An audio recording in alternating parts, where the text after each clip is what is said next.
Hello, I'm Isaac Hayes III, founder and CEO of Fanbase. Listen to what I'm about to tell you. The window to invest in Fanbase is closing. We've raised over $10.6 million of our $17 million goal. That means there's room for less than 6,370 people to invest in Fanbase for the average amount. The minimum to invest in Fanbase right now is $399. That makes you an owner in Fanbase today. Go to startengine.com/fanbase to invest. Why? Because current social apps have taken advantage of users for far too long, with content suppression, shadow banning, harmful racist content, and no real tools for monetization and equity. Fanbase has over 1.4 million users and counting, allowing anyone to reach all their following and monetize their content from day one. Social media is the new TV, and whoever owns the apps that distribute that content have the opportunity to own potential billion-dollar companies. While big platforms with uncertain futures are failing to serve their users, Fanbase is stepping up to fill the gap. Don't wait until it's too late. Invest now, invest for yourself and your future. Go to startengine.com/fanbase and own the next generation of social media.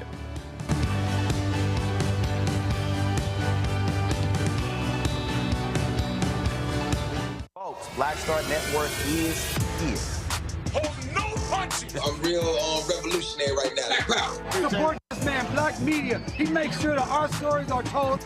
Thank you for being the voice of Black America, Roland. Stay black. I love y'all. All momentum we have now, we have to keep this going. The video looks phenomenal. See, there's a difference between Black Star Network and Black-owned media and something like CNN. You can't be Black-owned media and be scared. It's time to be smart. Bring your eyeballs home. You dig?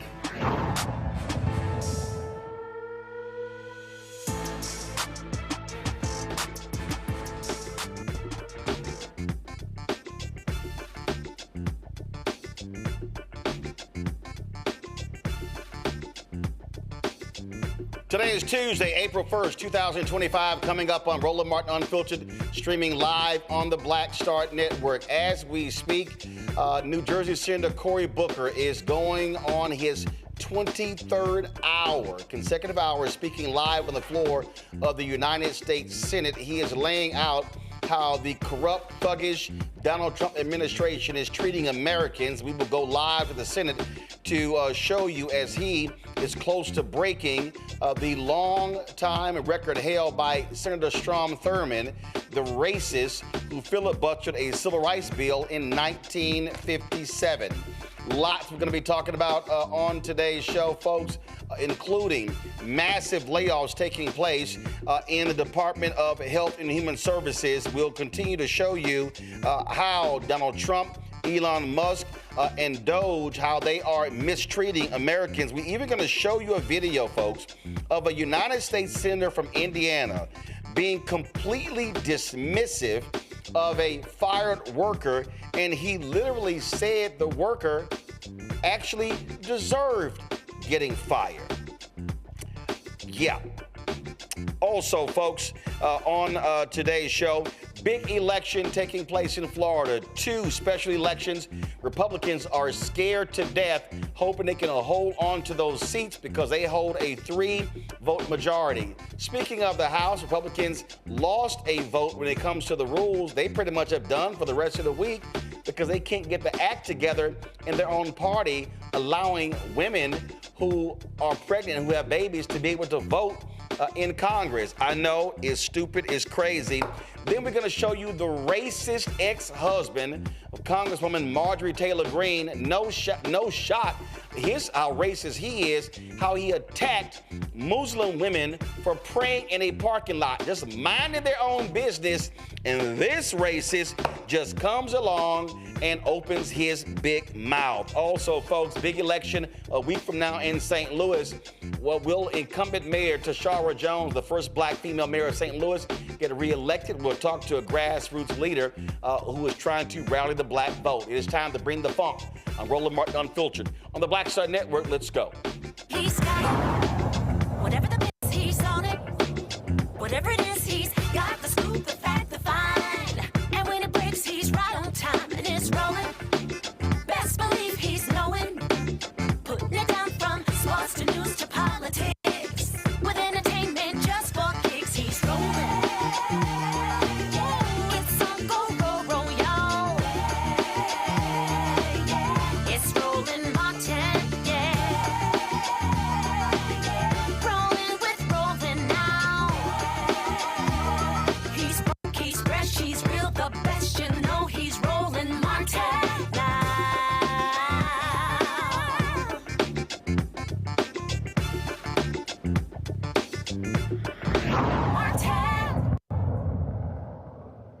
Folks, we're going to go live right now to the United States Senate, where New Jersey Senator Cory Booker is speaking. He has been speaking since 7 p.m. on yesterday, taking very few breaks, laying out, in his opinion, why the Donald Trump administration is destroying America as we know it. Let's hear from Senator Cory Booker. Then Donald Trump became president, and we're a lot less interested in deficits as a party. We don't care at this point. And here's a guy I've mentioned numerous times, Thomas Massie, a Republican member of the House, said earlier this year about Republicans, we have no plan whatsoever to balance the budget other than growth. But what they're proposing is going to make deficits worse.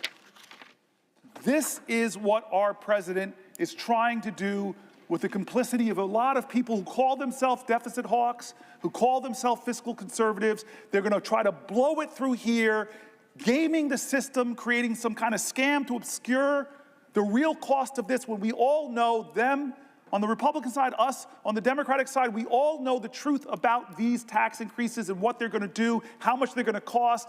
But we're going to play a game, it looks like, here, unless more Americans speak up, Republican and Democrat, people who know numbers, who know what we're doing to future generations in this country. This is wrong, and I say again, this is not right or left, it is right or wrong.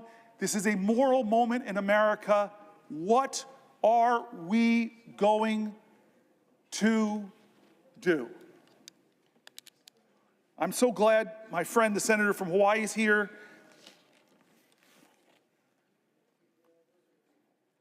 I try to keep M&Ms in my desk occasionally if she wants to partake of New Jersey's state product. The M&M was invented in Newark. Truth? Get great trivia here. I'm waiting for the senator from Hawaii, my dear friend, to ask me a question, because I have the floor. Will the senator yield to a question? I will yield for a question while retaining the floor. Okay. I'm glad you mentioned M&Ms. Both of us are lawyers, and I remember I got through the studying for the bar exam by eating mounds and mounds of M&Ms. So I thank you, the senator from New Jersey, for continuing to provide me with M&Ms. I want to thank you, Senator Booker, for standing here for hours on end to push back, to fight against this administration's lawlessness. And in fact, a reporter asked me today, do you think this is a good use by Senator Booker of his time to be on the floor to do this? And I said, anytime any of us gets up and use our voices to counter, to fight against the lawlessness of this administration, it is a good use of our time. So thank you, Senator Booker, for yielding to me and for standing up to the American people. And is it making a difference? Millions of people are watching you, Senator Booker. Millions have watched and are watching you. It's making a difference. So I want to ask you a question about the lawlessness of this administration. As you yourself said last night, quote, these are not normal times in our nation, end quote. In fact, these are the very words that I often use when I meet with anybody who comes to see me from Hawaii, individuals, organizations. I say, these are not normal times. So Donald Trump has made no secret of the fact that he fancies himself a king with total disregard for the rule of law. And from day one, he and his administration have taken one illegal action after another. On his first day in office, Donald Trump issued an executive order purporting to end birthright citizenship, a right protected in our Constitution for more than a century. Birthright citizenship. He tried to unilaterally freeze federal funding for everything from cancer research to disaster aid, funding that had already been appropriated by Congress and that the executive branch is required by law to spend. It is not as though it's up to the president to decide what programs he's going to release money for. Congress already made that determination. By law, he is supposed to expend these funds. But again, he thinks he's the king. He can do whatever he wants. So he's put a freeze on these funds. He's enabled Elon Musk, an unelected billionaire, the richest person in the world, whose only qualification is the more than $200 million he spent to get Trump elected, to run roughshod through our government. Together, they've attempted to shutter USAID and the Consumer Financial Protection Bureau, just for two examples. This Consumer Protection Bureau, which has returned more than $21 billion to consumers through its enforcement actions. $21 billion going to our consumers. And apparently King Trump can't stand that, and neither can Elon Musk. These are agencies that do critical work at home and abroad and represent just a minuscule part of the federal budget, but this doesn't stop either Trump or Musk from going after these programs. And Musk's so-called DOGE team has gained access to sensitive databases and payment systems across our government containing the personal information of millions of Americans. So he has access to the Treasury Department database, all our Social Security numbers, our tax payments, all of that. He is running roughshod until stopped by a court on these databases. And they've done all this without any transparency or accountability whatsoever, meaning we still don't know the full extent of where DOGE has been or what they've done. Trump has launched an all-out assault on our federal workforce. He attempted to fire tens of thousands, he actually fired them, who are on probationary status overnight, and only for courts to order them, these thousands and thousands of federal employees in probationary status, to be reinstated weeks later. Talk about chaos, talk about sowing fear.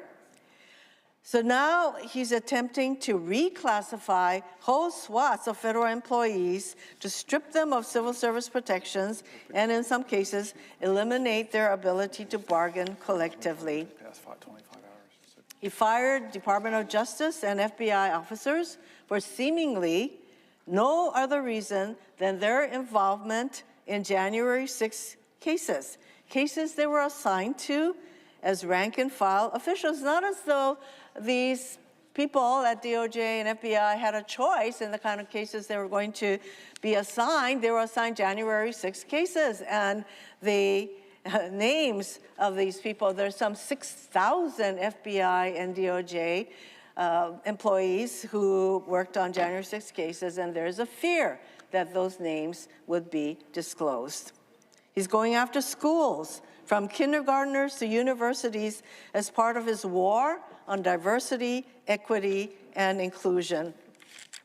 There are many examples of the kind of government overreach that they are exercising through their effort to ferret out what they call diversity, equity, and inclusion, which actually, that is a positive. Don't we want to be inclusive? So I want to give you just one example. There was a teacher in Idaho who had a poster in her classroom that said, "Everyone is welcome here." And there were handprints, different colors, white, black, yellow, handprints. And she was told she had to take this poster down, and that if the handprints were all white handprints, she could have kept the poster up, but she was told she had to take this poster in her classroom that says, "Everyone is welcome here." She took it down at first, but she felt so bad about it that she put it back up, and then she was told by the powers that be at her school that she had a certain amount of time to take this poster down, and otherwise there will be disciplinary action. That is the kind of government overreach that is a hallmark of this administration. To date, the Trump administration has withheld millions of dollars from hand-picked colleges and universities, conditioning the funding on unreasonable demands meant to bring these colleges to their knees. So he's starting with Harvard, Columbia, there's probably a whole long list of colleges that he's threatened to withdraw hundreds of millions of dollars from. They've slashed funding or staffing at the Department of Education. In fact, they would like to dismantle the Department of Education, which is responsible for administering billions in funding for low-income students, students with disabilities, and something as critical as school lunch for kids. Every single state in our country relies on the funding they receive from the U.S. Department of Education. In Hawaii, we're talking about some $300 million in funding for our schools to help our kids with disabilities, to provide school lunches through the U.S. Department of Agriculture, the things that I mentioned. And as Senator Booker knows well, the list goes on and on. This administration continues to abuse its power, acting with total disregard for the rule of law. And we have turned to the courts to stop these illegal acts. And now Republicans are calling to impeach these judges who are applying the law, who are doing what they're supposed to be doing, and not just giving Trump whatever results he wants, but these judges are now deemed open to impeachment. It's clear Trump and his cronies will keep on doing whatever they want, regardless of the Constitution or the law. They are crippling government and sowing total chaos across our country while doing nothing to address the actual issues people care about. I know my colleague from New Jersey is just as concerned about lawlessness as I am. We both sit on the Judiciary Committee. We know how important adherence to the rule of law is. And in fact, I have said many times that it's the rule of law that separates the democracy from all other forms of government. And we now have a president who does not think that the rule of law applies to him. WTF comes to mind. So, Senator Booker, my question to you is, what are the consequences of this total lawlessness on our government, our country, and the American people? Thank you, Senator Hirono. I think I need somebody to say what WTF, and to come from you is particularly precious and great. I'm grateful. And this rule of law is really important. It's part of this whole moment in American history that I keep calling a moral moment, something beyond the normal, where we shouldn't respond in a normal fashion.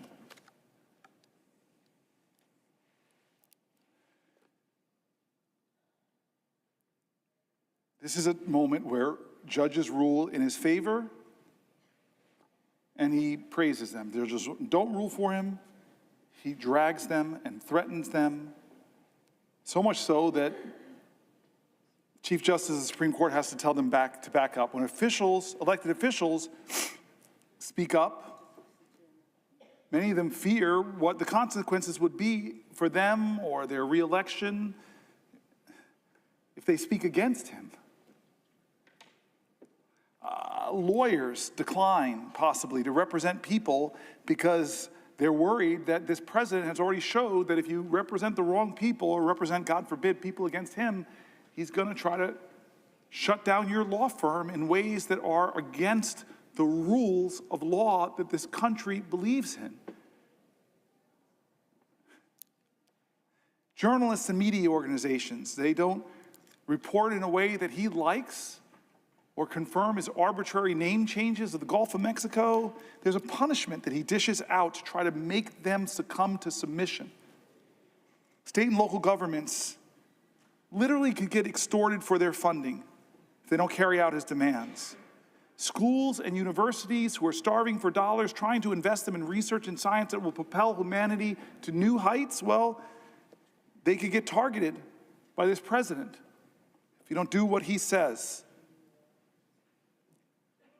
It feels like his ultimate goal is to create a country where you cannot trust the outcome of elections that he loses, because he's going to tell you if he lost that election, it's the big lie. It's wrong. I won. I don't care what judge after judge, court after court says. I won. And if you don't believe me, if you don't say that the election I won, well, there'll be consequences for that too. This is a president who, even as we've read, people on both sides of the aisle, isn't respecting the Constitution, the separation of powers, isn't respecting the rights that we hold precious, isn't honoring what you call the rule of law. I want to go a little bit into this for a second. Let's talk about the separation of powers. There's many, many different cases right now. But we know that James Madison, the founding father who devised the basic framework of our Constitution, devoted some of the Federalist Papers to the ways the Constitution addresses the danger of concentrating too much power in one person or one branch of government. Written in 1788, Madison's words still have resonance today. This is what he wrote in Federalist 487. The accumulation of all powers, legislative, executive, and judiciary in the same hands, whether of one, a few, or many, and whether hereditary, self-appointed, or elective, may justly be pronounced the very definition of tyranny. So what is this president trying to do? He's trying to jam any court decision that's not in his favor, and either the judge is corrupt and should be impeached, or he's just going to deny the ruling or not follow it. Madison explained that the Constitution set up the executive, legislative, and judiciary branches to be separate and distinct and equal and bound together by checks and balances. Quote, "It is agreed on all sides that the powers properly belonging to one of the branches ought not to be directly and completely administered by either of the other branches. It is equally evident that none of them ought to possess directly or indirectly an overruling influence over the others in the administration of their executive respective powers." That's Federalist 48. I'm nerdy enough to have a favorite Federalist paper. I'm going to read from my favorite one, Federalist 51. In order to lay a due foundation for the separate and distinct exercise of the different powers of government essential to the preservation of liberty, it is evident that each department should have a will of its own, so constituted that each should have as little agency as possible in the appointment of the members of the others. But the great security against a gradual concentration of the several powers in the same department consists in giving to those who administer each department the necessary constitutional means to resist the encroachments of the others. To resist the encroachments of the others. We're not doing that in the Senate or in the House. It may, Federalist 51 continues, it may be a reflection on human nature that such devices should be necessary to control the abuses of government. And here's the quote, folks. Here's the quote from our founders. If men were angels, no government would be necessary. If angels were to govern men, neither external nor internal controls on government would be necessary. But our president is no angel. In framing a government, this is 51 continuing, in framing a government which is to be administered by men over men, the great difficulty lies in this. You must first enable the government to control the government, and in the next place oblige it to control itself. They are talking about, at great length, our founders and the separation of powers and the checks and balances of these institutions, and yet for 72 days of this administration has the Congress, Article 1, the People's House, the Senate, the deliberative body, have we once held this president to account? The most powerful man in the world and the richest man in the world have taken a battle axe to the Veterans Association, a battle axe to the Department of Education, a battle axe to the only agency solely focused on protecting consumers against big banks and other factors that might abuse them, bringing it down. Congress established the Department of Education. Congress established the Consumer Finance Bureau. Congress.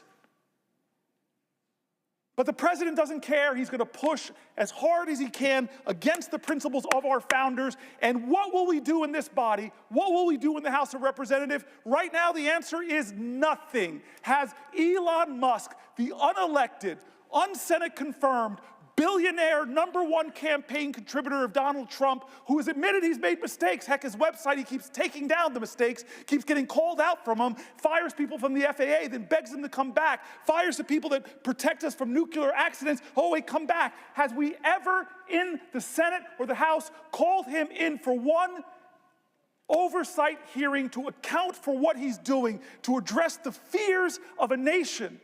No. Separation of powers. Hey, we have hearings here all the time, but not Elon Musk. You know why? You know why I think why? Tell me I'm a conspiracy theorist. Because what Elon Musk is doing to some of my colleagues on the other side of the aisle is threatening them. Threatening to run primaries with what to me would be a quarter, but to him is $100 million. I'm going to drop $100 million against you in a primary if you step out of line.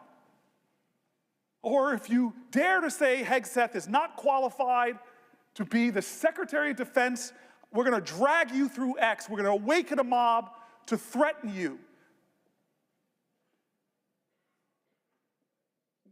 Our founders spoke so eloquently to protect against that kind of corruption, to protect against that kind of egregious tyrannical power that says, only I can save this country. Give me all power. Let me be the strong man.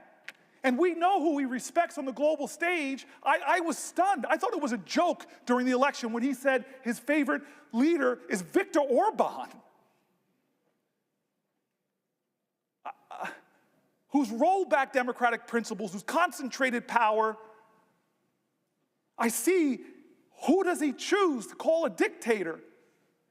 The man who is trying desperately to lead his country in defense against the authoritarian dictator and preserve his democracy? Or does he call the dictator a dictator? No, simple test. Most high school students would simply pass it, but no, he calls a hero a dictator. Do we have any conversations about that in an informal capacity? To talk about the Ukrainian war, which I know people on both sides of the aisle. Mazie Hirono brings up the separation of powers. Why is history's lesson so relevant today? Why do we study history? Why did I learn that in high school, that you study history so you don't repeat the mistakes of the past? You study history to gain inspiration and insight and courage against tough times. You study history to be inspired by heroes who stood up against despots, sacrificed themselves. What is the lesson in history? How is it relevant to us today? Because the separation of powers between the branches of government has allowed our democracy to thrive for nearly 250 years. And now we have a person in power that's barely being checked. And if the courts check him, what he does to the courts? In the 9 weeks or 10 weeks since Donald Trump was inaugurated, there have been more than 140 federal lawsuits filed challenging his actions. I don't know if another president has, in my lifetime, ever has had 140 federal lawsuits in about 9 weeks. It's a staggering figure. We should consider it a staggering figure. He must be the most sued president in U.S. history. Somebody should fact check that. But at least in my lifetime, I don't remember Reagan, don't remember Bush, don't remember Obama or Clinton or Biden being dragged into court in the first 9 weeks so many times and losing case after case. He may have a record for the most lawsuits filed by a president himself, because he's a guy that says he loves to sue folks. In support of the big lie, he did so many lawsuits and lost them all. The lawsuits against Trump and his administration are not frivolous.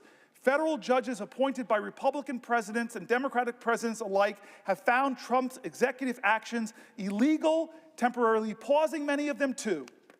Trump's executive actions and the outcomes of these lawsuits have a direct effect on Americans. These lawsuits challenge Trump. Here are some of the examples, folks.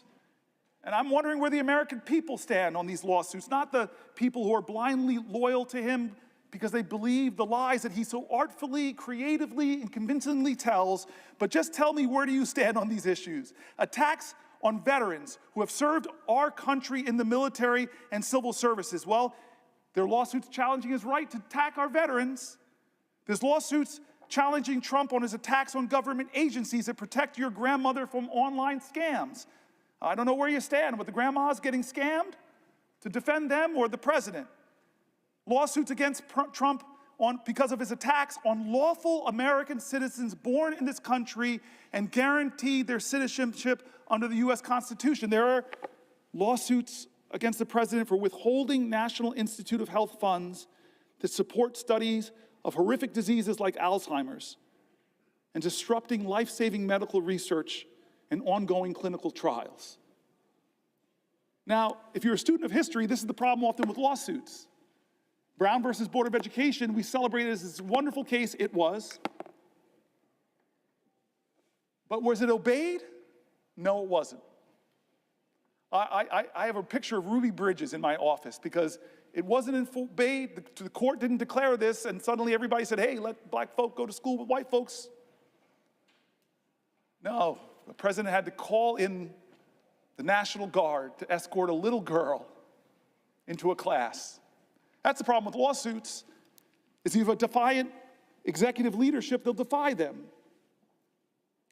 These, where you stand? Do you stand with veterans? Do you stand with your grandmothers against online scams? Do you stand with American citizens born in this country? Do you stand with withholding National Institute of Health funding?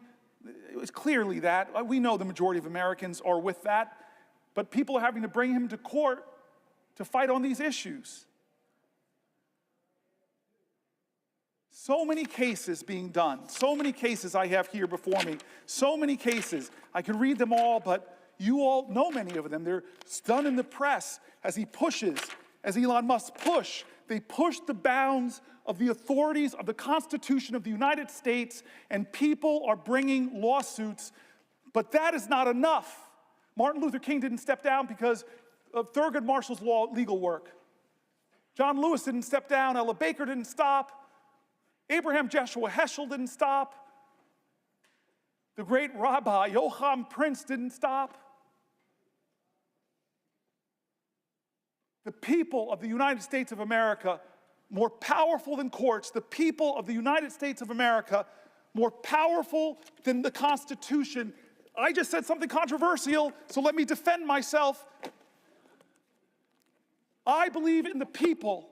I believe in the words of the great learned hand. He said the like of what I just said, so let me read somebody far greater, far more vaunted than this senator from New Jersey. Learned Hand serves as a federal judge from 1909 to 1951. He was nicknamed the 10th Justice of the Supreme Court for his many influential decisions. And he wrote this speech about our Constitution, about our liberties, about the tyrants in every generation who have tried to subvert our democracy. Some of them from this body, like the Red Scare that had so many Americans being unjustly fired, unjustly deported, unjustly jailed, that infringed on freedom of speech, freedom of expression. I'm sorry, every generation of Americans have seen demagogues rise to try to undermine what American stands for. and learned hand knew that. He had so much wisdom about our Constitution. We are gathered here to affirm a faith in a common purpose, a common conviction, a common devotion. Some of us have chosen America as the land of our adoption. The rest have come from those who did the same. For this reason, we have some right to consider ourselves a picked group, a group of those who had the courage to break from the past and brave the dangers and the loneliness of a strange land. What was the object that so nerved us, or those who went before us, to this choice? We sought liberty, freedom from oppression, freedom from want, freedom to be ourselves. This is what we sought. This we now believe that we are by way of winning. What do we mean when we say that, first of all, we seek liberty? I often wonder whether we do not rest our hopes too much upon constitutions, upon laws, and upon our courts. These are false hopes, believe me, these are false hopes. Liberty lies in the hearts of men and women. When it dies there, no constitution, no law, no court can save it.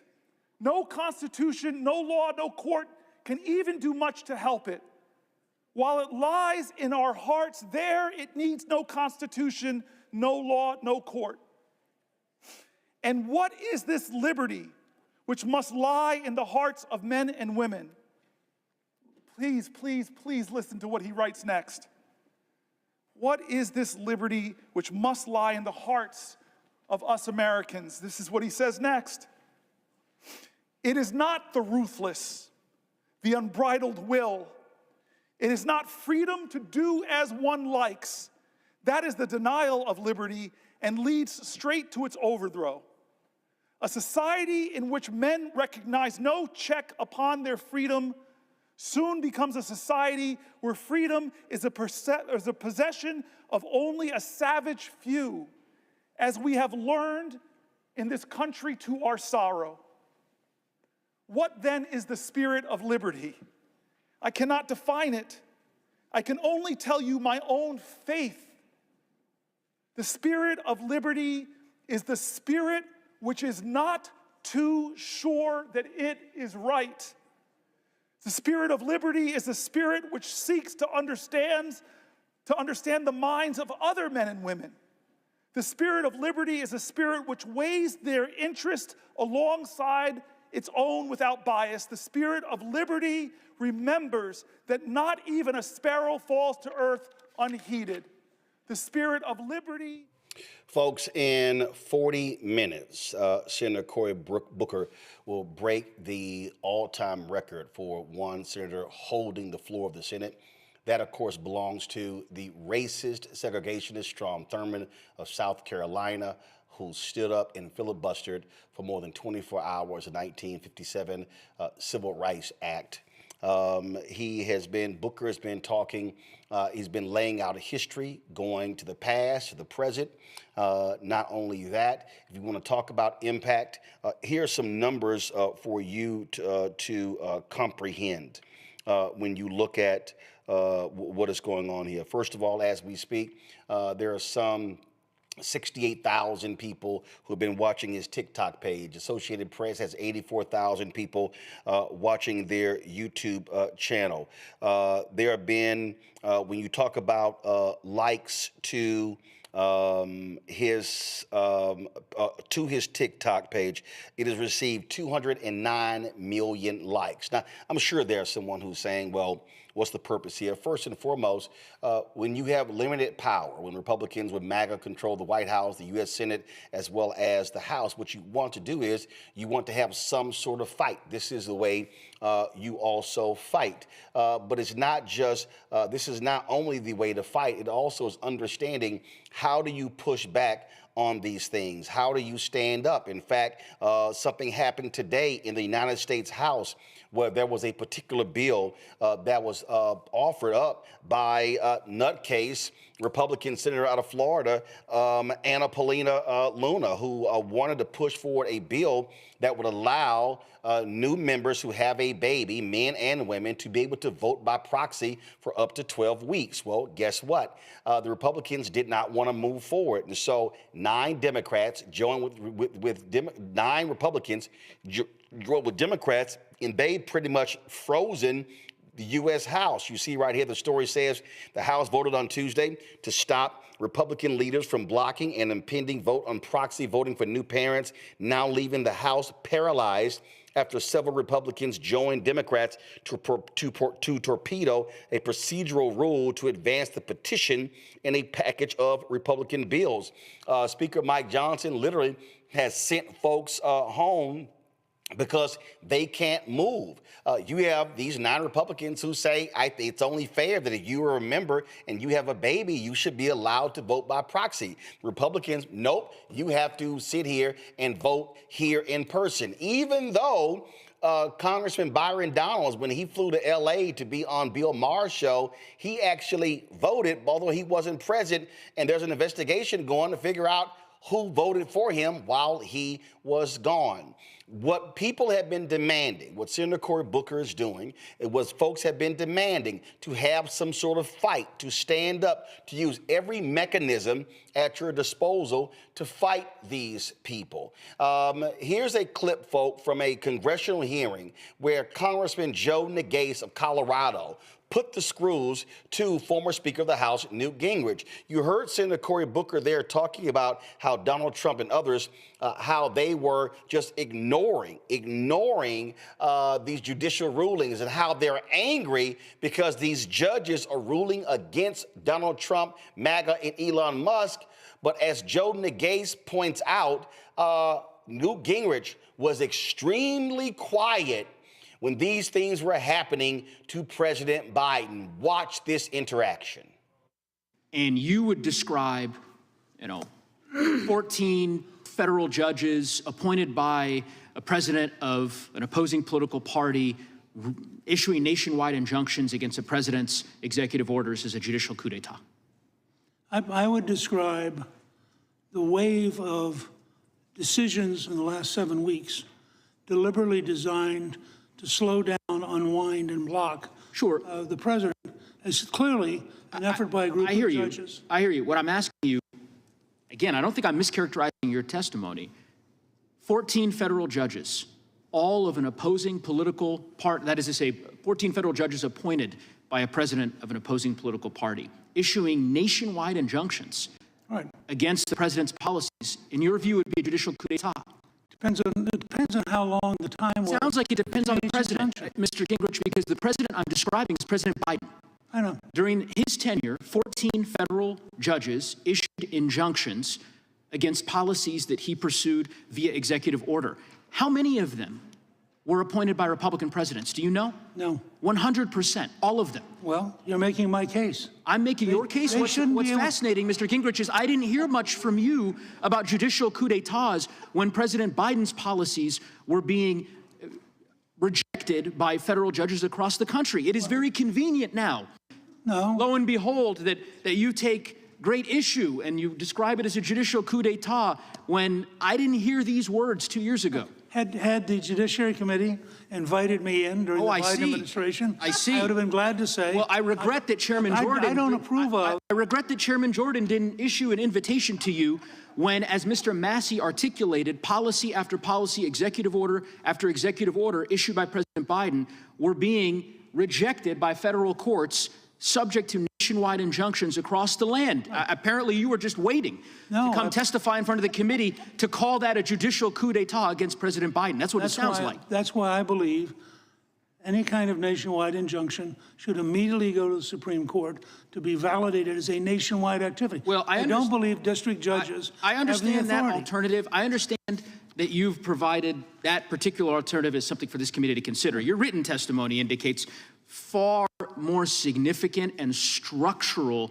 changes. You referenced the Judiciary Act of 1802 and this notion that the Congress can abolish district courts and the rest, and you seem to be suggesting those as remedies that we ought to consider. In any event, That's how you expose these hypocrites and these liars. My panel, Joe Richardson, civil rights attorney, joining us from Los Angeles. Dr. Larry J. Walker, assistant professor, University of Central Florida, joining us from Orlando. Dr. Mustafa Santiago Ali, former senior advisor for environmental justice with the EPA out of D.C. While we are having this conversation, folks, guys, come on. I need you to keep Booker up. While we're having this conversation, we're going to have two boxes. We're going to have Booker speaking while we're speaking as well.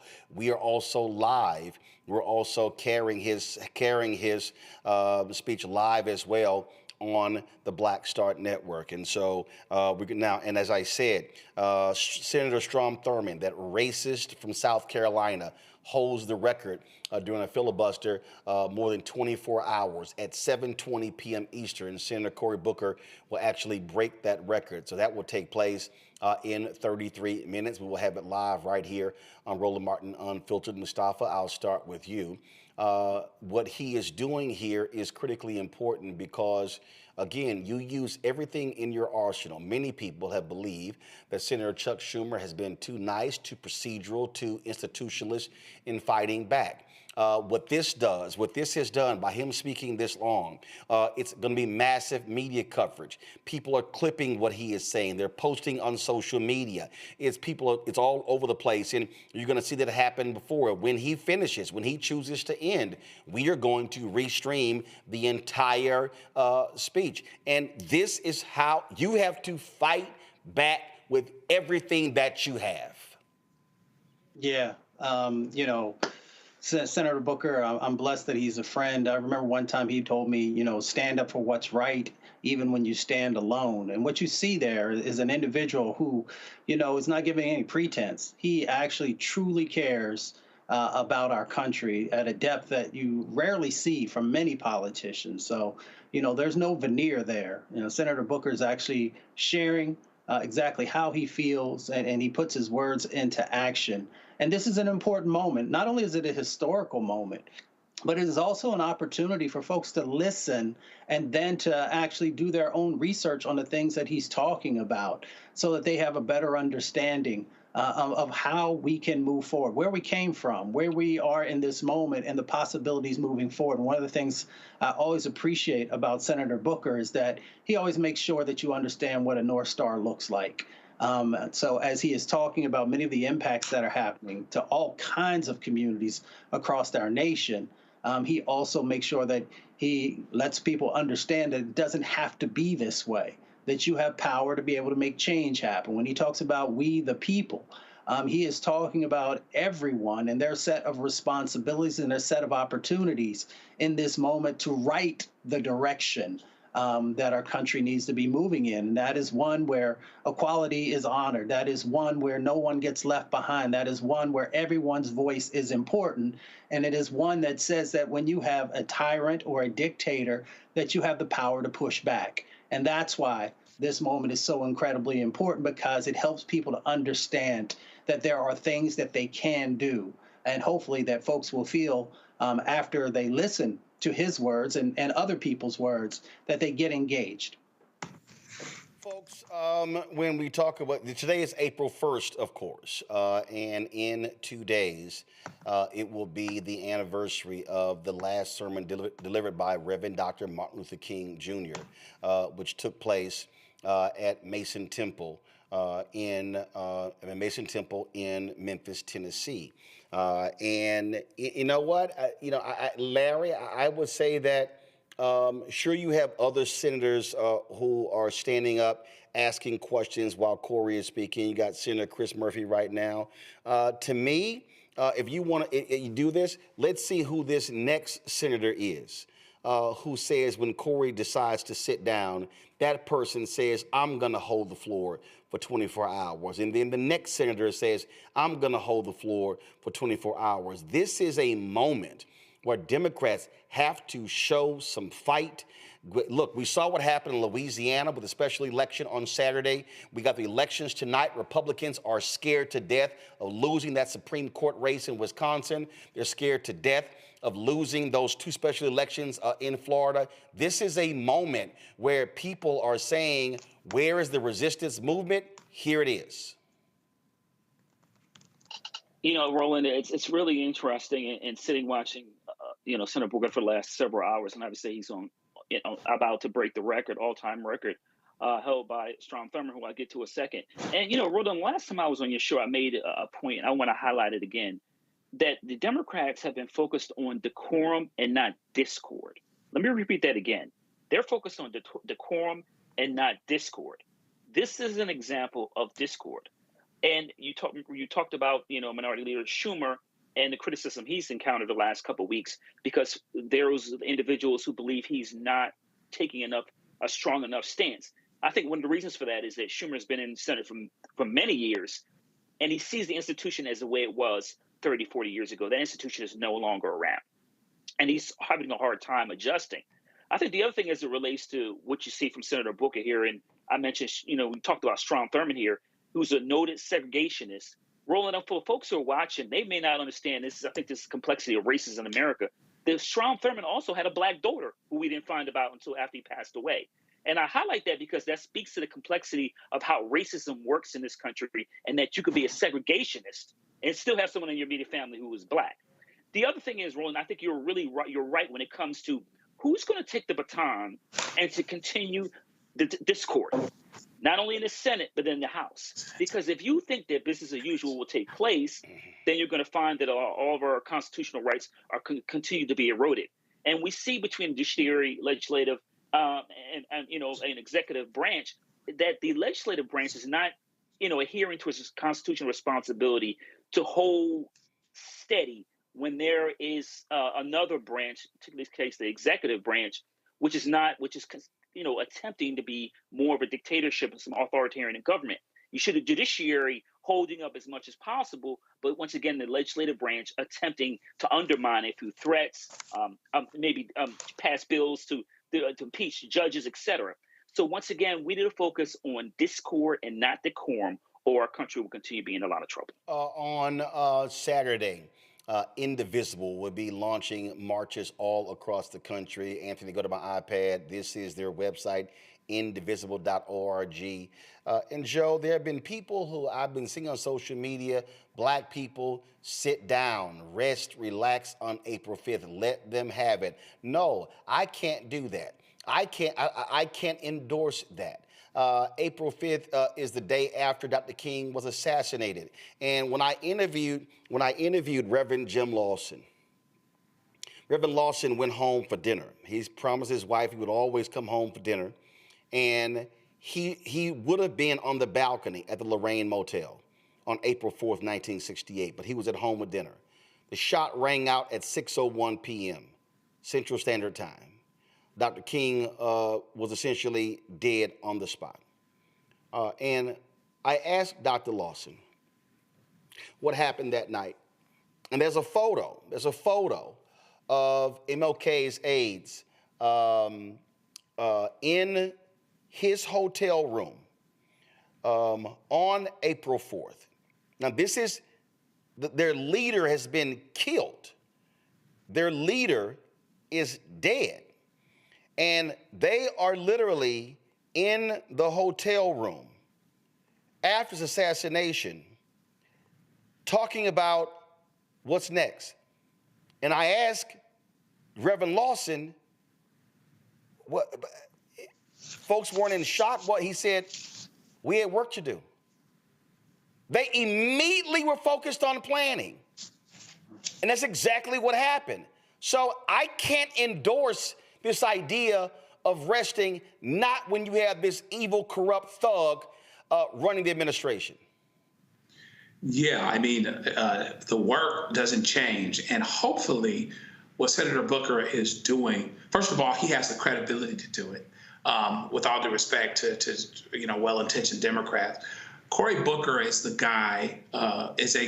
person who could lead on this because of the credibility he has, because he always appeals to our better angels, because he always has had a vision of what you're doing being bigger than you. So he does this, with credibility to begin with. But one of the things that has to happen, and he talked about how, liberty has to lie in the heart somewhere. So something's got to happen here for people to pick up. Now, it might take some external factors. It might take losing your job when you didn't think you were going to.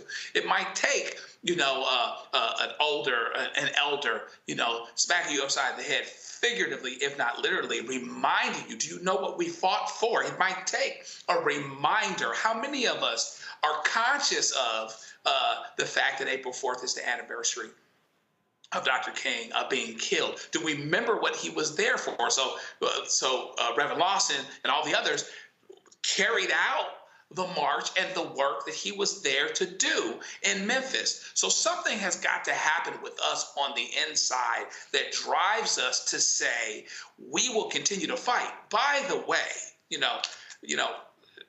don't need to remind anyone, or we shouldn't need to remind anyone, that Trump is somebody that did not win with a mandate. Trump is somebody that most people did not vote for. Trump is somebody that most people don't like the things that he's doing right now. He's also somebody that's fine with a judge, a local federal judge, a federal state court judge, or federal judge, district court judge, issuing an injunction that has a national effect for a time when it comes out in his favor. So he's very pragmatic about whether or not he likes what judges are doing. And so, and to the point that was made, he could very well, Joe Biden could have been screaming the same thing. There's no question about that. So people have to be moved on the inside to make sure we capture the notion that this is an important, vital, and crucial moment, because so much is being destroyed. It's so easy to burn something down and so much harder to build up the same thing. It's so easy to take something apart and to take it away and to undo it as opposed to rebuilding it. And so what we're trying to do is make sure people understand the moment that we're in, and what hopefully this would lead to is a continuation of this call of action that would have us standing up right now, not sitting down. It would have us embracing the notion, leaning in on the fact that most of us want something else, being glad that the courts are doing what they're doing, but understanding that there has to be a movement in the heart for us to be able to take and to sustain this, even when it's painful, even when it's difficult, even when we don't have the majority. We've got elections to do. We saw what happened in Louisiana over the weekend. Folks dismissed what the governor was trying to do entirely. So there is momentum there to be had. I'm not saying that it's easy, but it's necessary.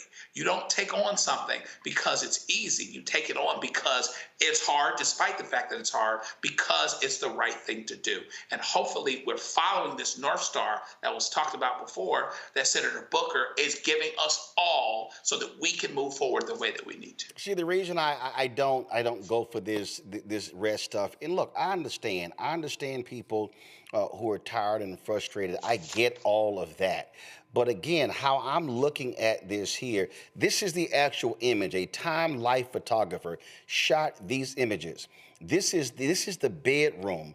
This is the room that Dr. King slept in. This is the room that he stepped out of onto the balcony where he was shot and killed. Here they are. You see in the chair to the right, James Bevel. You see Ben Hooks. You see Andrew Young on the far left by the lamp. You see Ralph Abernathy in the middle there on the bed. You tap in. This is actually the Time Life photographer. This is Dr. King's monogram suitcase with all of his items in it. This is a shot of Reverend Ralph Abernathy and Will Campbell embracing. This is the outside of the motel. Why am I saying this? If these folks, hours after their leader was brutally assassinated and slain, and they are in a state of shock, but they are still focused on how do you move forward with the movement.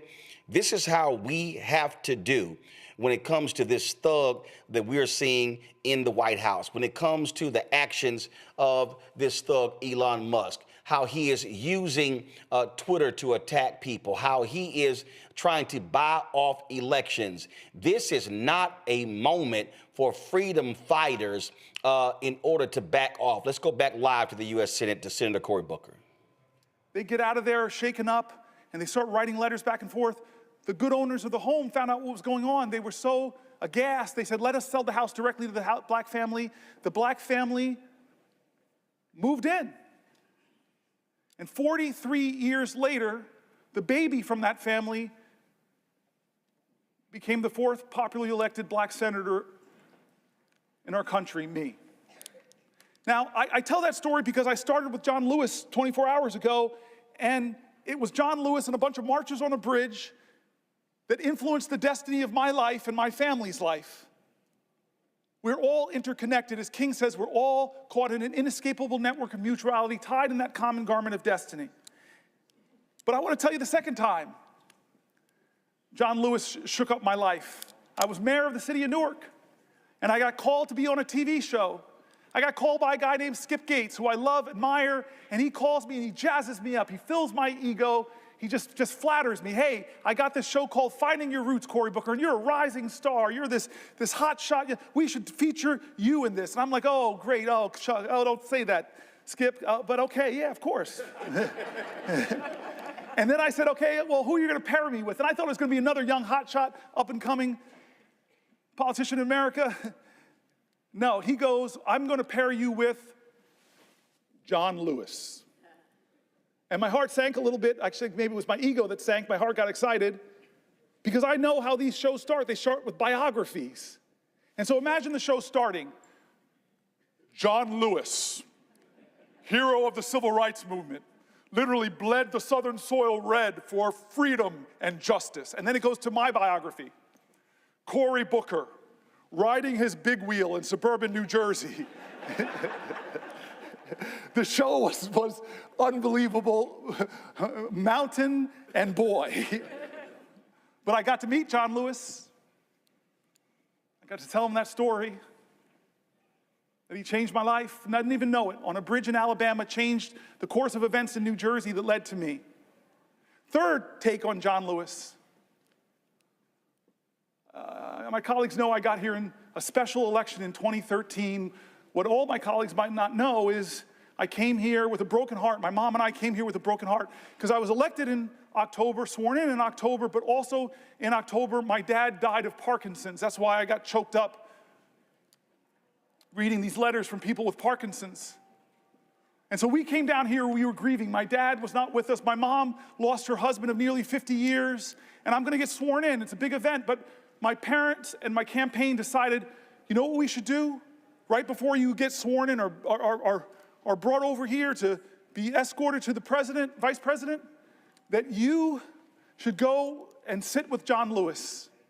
And so we went to John Lewis's office, and a lot of my colleagues from the CBC, a lot of my colleagues from the House, a lot of my colleagues like here who came over to the House know his office. You walk into his office, and it looks like a civil rights museum, except he's in all the pictures. And this is John Lewis, we who knew him. This was him, mountain of a man. He had already prepared eggs and grits, a good Southern breakfast, and wouldn't let my mom and I get up, and he serves us all, and he humbly is saying, this is why I marched, this is why I sacrificed for history-making days like this. He told us how special this was for him. He told me that he would be right here where my friends are sitting, watching me get sworn in, and how proud he was going to be. In a sense, he stood in for my dad on this floor. And then boom, I'm a senator. I find colleagues and friends here, and I find a lot of colleagues and friends in the CBC. At that point, I was the only African American in our caucus, and found so many friends, so many heroes that have gone up from the Senate now, who looked at me, adopted me, helped me. Dick Durbin, you were amazing in those early months. And this is the next time I meet John Lewis for a moment that changed my life. Chris Murphy, Brian Schatz, remember this moment.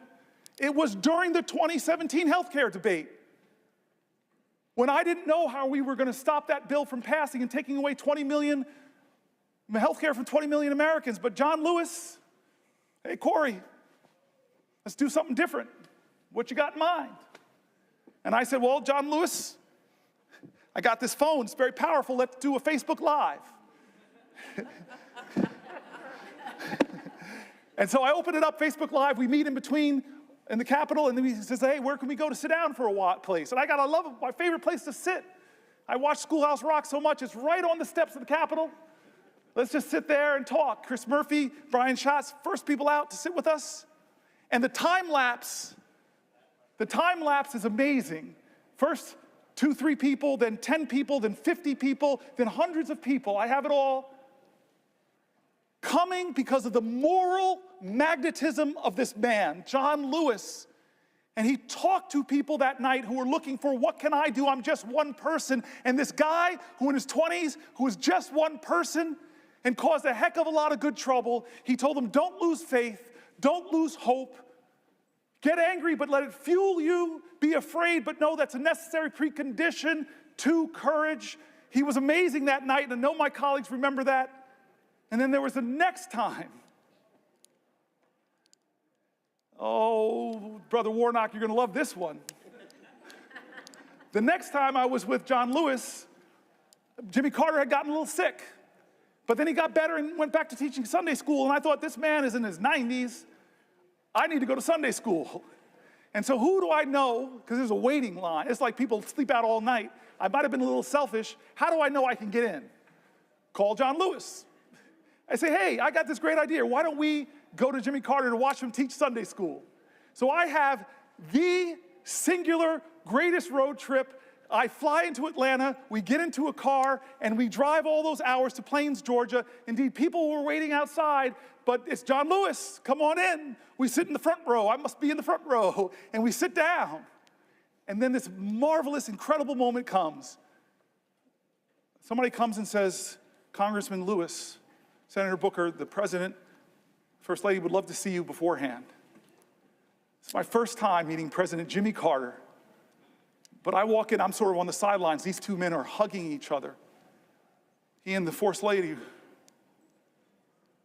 And then two of them whisper for a second, and Jimmy Carter walks over to me and says, I hear you're thinking about running for President of the United States. And he does something incredible. He says, I think you should run, but only if you run, and he pokes my heart, only if you run from here. The last. Folks, we're going to continue to, we're going to check back in to the Senator Cory Booker speech in 12 minutes when he actually breaks the record of racist segregationist Senator Strom Thurmond for holding the floor of the United States Senate for the longest. You heard Senator Booker there talking about former President Jimmy Carter telling him, if you're going to run for president, run from the heart. Well, a week from now in St. Louis, voters there will decide whether Tashara Jones gets a second term in office. She is the first black woman to ever serve as mayor of St. Louis. She's in a runoff with Alderwoman Kara Spencer. Kaya Reed joins us right now. She is executive director of Action St. Louis Power Project. Glad to have you here. Kaya, talk about exactly what is going on there on the ground and to get people to turn out. We know how runoffs are. Typically, it's not a lot of people who come back to show up. What are y'all doing to make sure that black folks, at least, are showing up and showing out at the polls a week from now? Yeah, thanks, Roland, for having me on. As the executive director of Action St. Louis Power Project, we endorsed Mayor Jones and are supporting her campaign to be reelected. Our team has knocked tens of thousands of doors already, specifically in North City, because we really see the strategy as twofold. One, we really need to increase the number of folks who are going to vote in April. There's normally an increase in turnout, about 6 to 8%. We really need that turnout to be in the double digits. We have some other things on the ballot like comptroller, because our city is sort of a weak mayor system. So our executive branch consists of 3 seats, and the sort of corporate donor class is going after 2 seats. So they're going after the longest serving black woman in the city of St. Louis, Darlene Green, who is our comptroller, and Mayor Tashara Jones. So they're targeting 2 black women with horrible ads and messaging, really trying to signal to a specific base of voters that they need to come out to get these black women out of office. And we're doing the opposite. We're doubling down on the record that Darlene Green has been the shepherd of our finances as a city for decades and has done a wonderful job. And Mayor Jones, in her first year, has done historic things inside of the city of St. Louis and deserves another 4 years to really cement some of those initiatives that she started in her first term.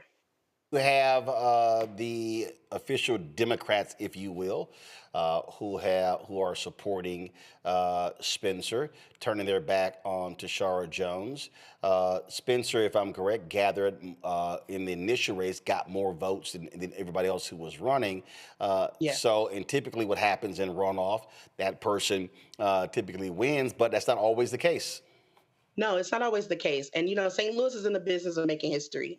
We are the city that elected Cory Bush to Congress 4 years ago in a historic turnout. And so we are in the business of telling the truth. We're knocking doors. We're making calls. We're holding events. I'm actually upstairs from an event happening right downstairs where folks are doing voter mobilization work to talk to voters about the truth of the candidates. And one candidate has specifically decided to use her first term to invest millions of dollars in divested communities, prioritizing working people over corporations for the first time in our city's history.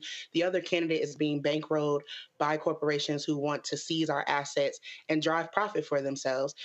She is really being supported by sort of like the Southern Strategy Coalition, folks who may be critical of the mayor, but also folks who typically vote Republican are coming over to the Democratic side, and folks who are typically conservative really starting to say that they want to take the city back.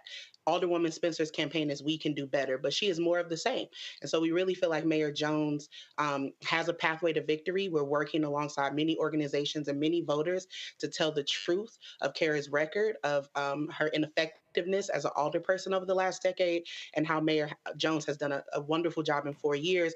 And there's still more work to do. And we think that she's the person that needs to be the captain of this plane to take us to the next place. When you talk about looking at numbers, I'm all about vote counting. At the end of the day, if you want to win anything, you got to count votes. What are the areas of St. Louis that y'all are focusing on to turn them out? What are the critical places that y'all have to get folk there to vote? Yeah, so this is, Kayla, this is my math. I do this job. And so we sort of have two target audiences. One is sort of like a multiracial, progressive South Side that lives south of Del Mar. And a lot of people have heard about the Del Mar divide in St. Louis. It really is the way that you can tell the story of racial inequality in a place like St. Louis. But we have sort of a progressive, multiracial coalition on the South Side that we're really trying to mobilize those folks to come out. We have more races on the ballot like aldermen, school board. So we're going to see more people who didn't participate in March participate in April. And we want to make sure that they're participating in voting for Mayor Jones. And then also the North Side, which is historically where Black folks have been concentrated. It's where I grew up. It's where our parents lived. And so they're an older voter, a moderate voter, but we know that they have the ability to turn out strong. And so really our efforts are in those two places to boost turnout and to do a lot of conversations about telling the truth, because people are being inundated with poor messaging. Kara's on TV. She's sending mailers that are just flat out lies. Today, I actually posted something where she voted on a program that Mayor Jones proposed called Right to Counsel that we supported, which provides legal support for folks facing eviction, which we knew was a crisis after the pandemic. Alderwoman Spencer voted on that in support of it and sent a mailer out today that landed in folks' mailbox saying that Mayor Jones was wasting tax dollars by funding this program. And so we are calling out the hypocrisy, we're calling out the lies, we're setting the record straight and doing everything we can to get people to the polls with the right message so that they make the right decision on April 8th. Quick questions from our panel. First off, let's go to you, Joe. Thank you so much for the work that you're doing. It's so incredibly important. I'm wondering if we all know that all politics is local, but is there an opportunity that you see? I know you're not on the campaign, you're driving people to come out and vote. Is there an opportunity at all to tap into what is already some frustration with what's going on with the Trump administration, particularly as pertains to things that have the potential to affect dollars in the St. Louis area? And if not, is there a general notion that the mayor, the current mayor, who hopes to be reelected, is trying to tap into in terms of saying government can work for you, it has, and here's what I'm doing and want to continue to do? Absolutely. So again, as an organizer, we tell no lies to the people, and so Mayor Jones has been on the front line of responding to Republican extremism. We just watched as this new governor, because we're not only dealing with Trump and the White House and Congress and that sort of MAGA wave. In Missouri, our state legislature, there is a Republican trifecta, there is a MAGA trifecta, and they are doing everything they can to repeal progressive wins and seize control of the city as the economic engine of the state. And so we are telling that story in the same way that we sort of see Elon Musk bankrolling campaigns in Wisconsin for the Supreme Court and having had a very heavy hand on the presidential election last year. We're seeing the same sort of mimicking of the corporate class here in St. Louis, where CEOs are donating hundreds of thousands of dollars to Kara's campaign, to the PACs that support her. They're sending out these anti-Black messages, calling Black women who have more executive experience than Alderwoman Spencer incompetent and failures as leaders. And we're also, really tying in that in this moment where Black people live in Democratic strongholds, we don't just need someone who's focusing on sort of the mechanics of the city. We also need someone who can run a city and respond to the political attacks that are going to come to places like this. We know ICE is snatching people off of the streets. We know that they're coming after reproductive rights. St. Louis has the only abortion clinic in the state. We know that they just seized control of our police department. What does that look like for accountability? We can't have someone who's just going to acquiesce, who's just going to fold, and allow people who donate to both Republicans and her, like Kara Spencer, lead our city. Real quick here, Mustafa. Yeah, well, again, thank you for what you're doing. We got to have candidates that are sharing something for people to vote for. Could you talk a little bit about what are those major items, those major issues that folks are hoping whoever gets elected will be able to focus on? Yeah, so, to Shar, Mayor Jones's sort of platform is robust in that it really thinks about policy as a driver to help economic engines thrive. So one thing that a lot of folks are having conversations about is a fund of money. When the St. Louis Rams became the LA Rams, we sued and got resources because they broke contract. And so we have about a $300 million pot of money that's not federally controlled, that's not state controlled. The city is sort of the control of this fund. And so really investing in that. One candidate wants to invest that exclusively in downtown, where those corporate donors are benefiting from that investment. And Mayor Jones wants to invest that in historically neglected neighborhoods like North City, where we have seen, just the plight of divestment over the decades, from when St. Louis had almost 1 million people in the 50s to now we sit under 300,000 residents in 2025. And so she has an agenda that is about increasing Black-owned businesses, creating more pathways for opportunity. She has been on the front lines of ensuring that those investments reach businesses, nonprofits, and some corporations. She's done a lot to increase our access to affordable housing. Black folks specifically are being priced out in St. Louis. And St. Louis is one of the more affordable places in the country, but we're seeing rent increase since the pandemic over 100%. And so what does it look like to be building more truly affordable housing, holding landlords accountable when they don't have safe units? What does it look like to continue to invest in the decrease in crime that we've seen under Mayor Jones? So we've seen a double-digit drop in violent crime in the city of St. Louis under her leadership. We also see that they're constantly working with our school board to improve education for our young people. She's deeply committed to early childhood. About 10 seconds. Yeah, she's deeply committed to early childhood. And so she just does have a vision, and this other candidate just wants to be a replacement. All right. We want to make sure voters know about that. Cory, we surely appreciate it. Thank you so very much. Good luck next week. Thank you. Folks, let's go live to the United States Senate, where Senator Cory Booker is about to break the long-standing record. Go.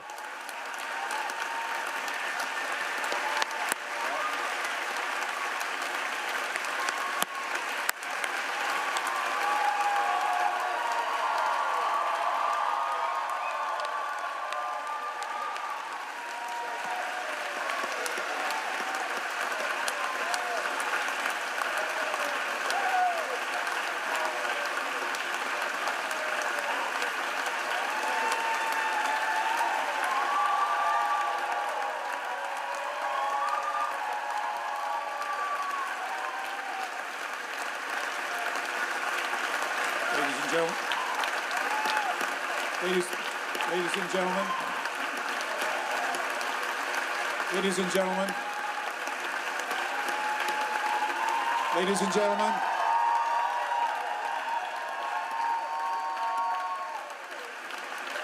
Order. Order. The chair does not wish to take away from this moment, but I think the best way to honor this great accomplishment to our guests in the gallery, to make a rare exception and let you stand to show your appreciation, I will not constrain my fellow senators. Thank you. I'm Chuck Schumer. I have yielded for a question, and you asked me, did I know? I know now.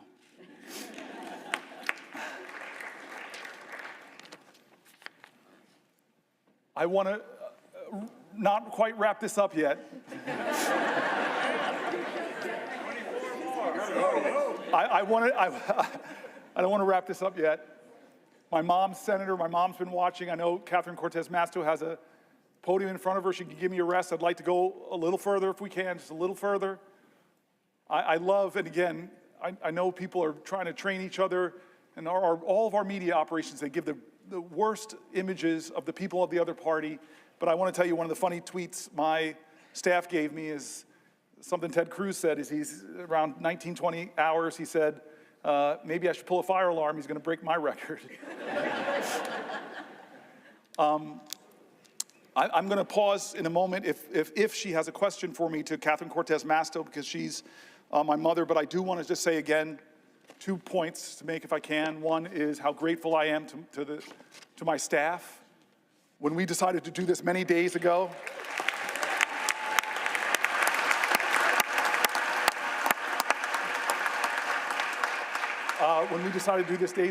they were like, we have to do this. And we started preparing and working on this, and they did an extraordinary job. They were with me late nights, writing. I just feel guilty because they wrote about 10 books, and we didn't use all of them. They were really substantive stuff, pulling from Republicans and Democrats in critique of this moment, pulling from Democrats and Republicans, Republican governors that were saying, do not cut Medicaid. States that know, as my colleagues do, that have a trigger, that if the Medicaid funding goes below 90%, they stop the Medicaid expansion. My staff really worked hard to not make this just Democratic voices, to make it people in our country, that Republicans and Democrats, you heard mentioned in the speech, the Cato Institute, the Manhattan Institute, all people who are honest arbiters and are saying that what Trump is doing is wrong, that a budget like this that blows massive holes in our deficit, it will be something our children are trying to pay for. And what are they ultimately paying for that's caused this big deficit?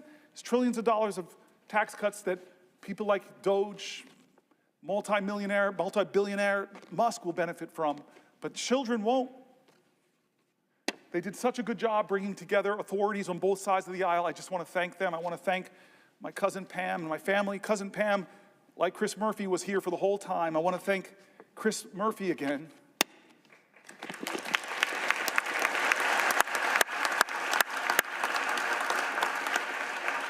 Who never stopped telling me we could do this, we can do this, we can do this, and said, I will stay with you. He's been with me on the floor. I hope you don't look as tired as I look, because you look beat, man. Do I look that bad? No. All right. I want to go a little bit past this, and then I'm gonna deal with some of the biological urgencies I'm feeling.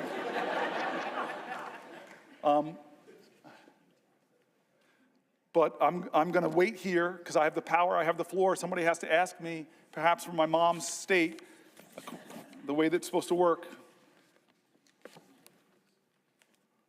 So will the good senator from New Jersey yield for a question? My mom would be so upset with me, my Aunt Marilyn, my Uncle Butch, my Aunt Shirley, all the people that are your constituents, not mine. They would be upset with me if I didn't yield to you for a question while retaining the floor. Well, first of all, Senator Booker, I have to say, we in Nevada are so proud of you. We are proud to be Nevada Strong. You are one of us. You are definitely New Jersey, Nevada Strong, and so proud of what you have accomplished so far, and willing to stay here as long as it takes to help you get your message across. And I think that's the important moment. We are all here right now. So I want to pose a question to you, actually a couple questions, but I want to start off and set the stage here, because You have been here now, for over 24 hours. You are missing some of the national news, things that are happening out there. But one of the things I want to point to that is happening that you may not be aware of, and you've touched on it a little earlier today, is this notion that we have now a president who is actually focused on billionaires and tax cuts for billionaires at the expense of the American public. And one of the things we have watched him do is cut funding for medical research.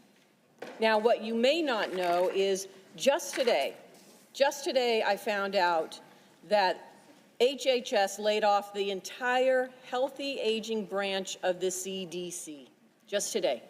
This office administers Alzheimer's disease programs. Yes. And it oversees the funding from the Bold Infrastructure for Alzheimer's Act, and it is a piece of legislation that I was so proud to partner with Susan Collins on. And she has fought for, and we have fought for, funding for it to support caregivers and their families. And Congress just reauthorized this funding. And now we have a president that has stopped the critical work that scientists are doing to try and cure Alzheimer's. And I bring this to your attention, Senator, because like you, and I think like all of us, there are personal moments in the work that we do. My personal moment is my grandmother, who I'm named after, died from Alzheimer's. And she died at a time in Las Vegas when there was not enough research, when there was not enough health care, when there were really not enough providers to understand what was going on. And so for many of us, this fight, not only is it personal, but we recognize the impact that it has outside the Beltway in so many families and lives across the country. And that's what this is about. In Nevada, as of 2023, there are 49,000 people, 65 and older, are living with Alzheimer's. And that's projected to reach 65,000 this year.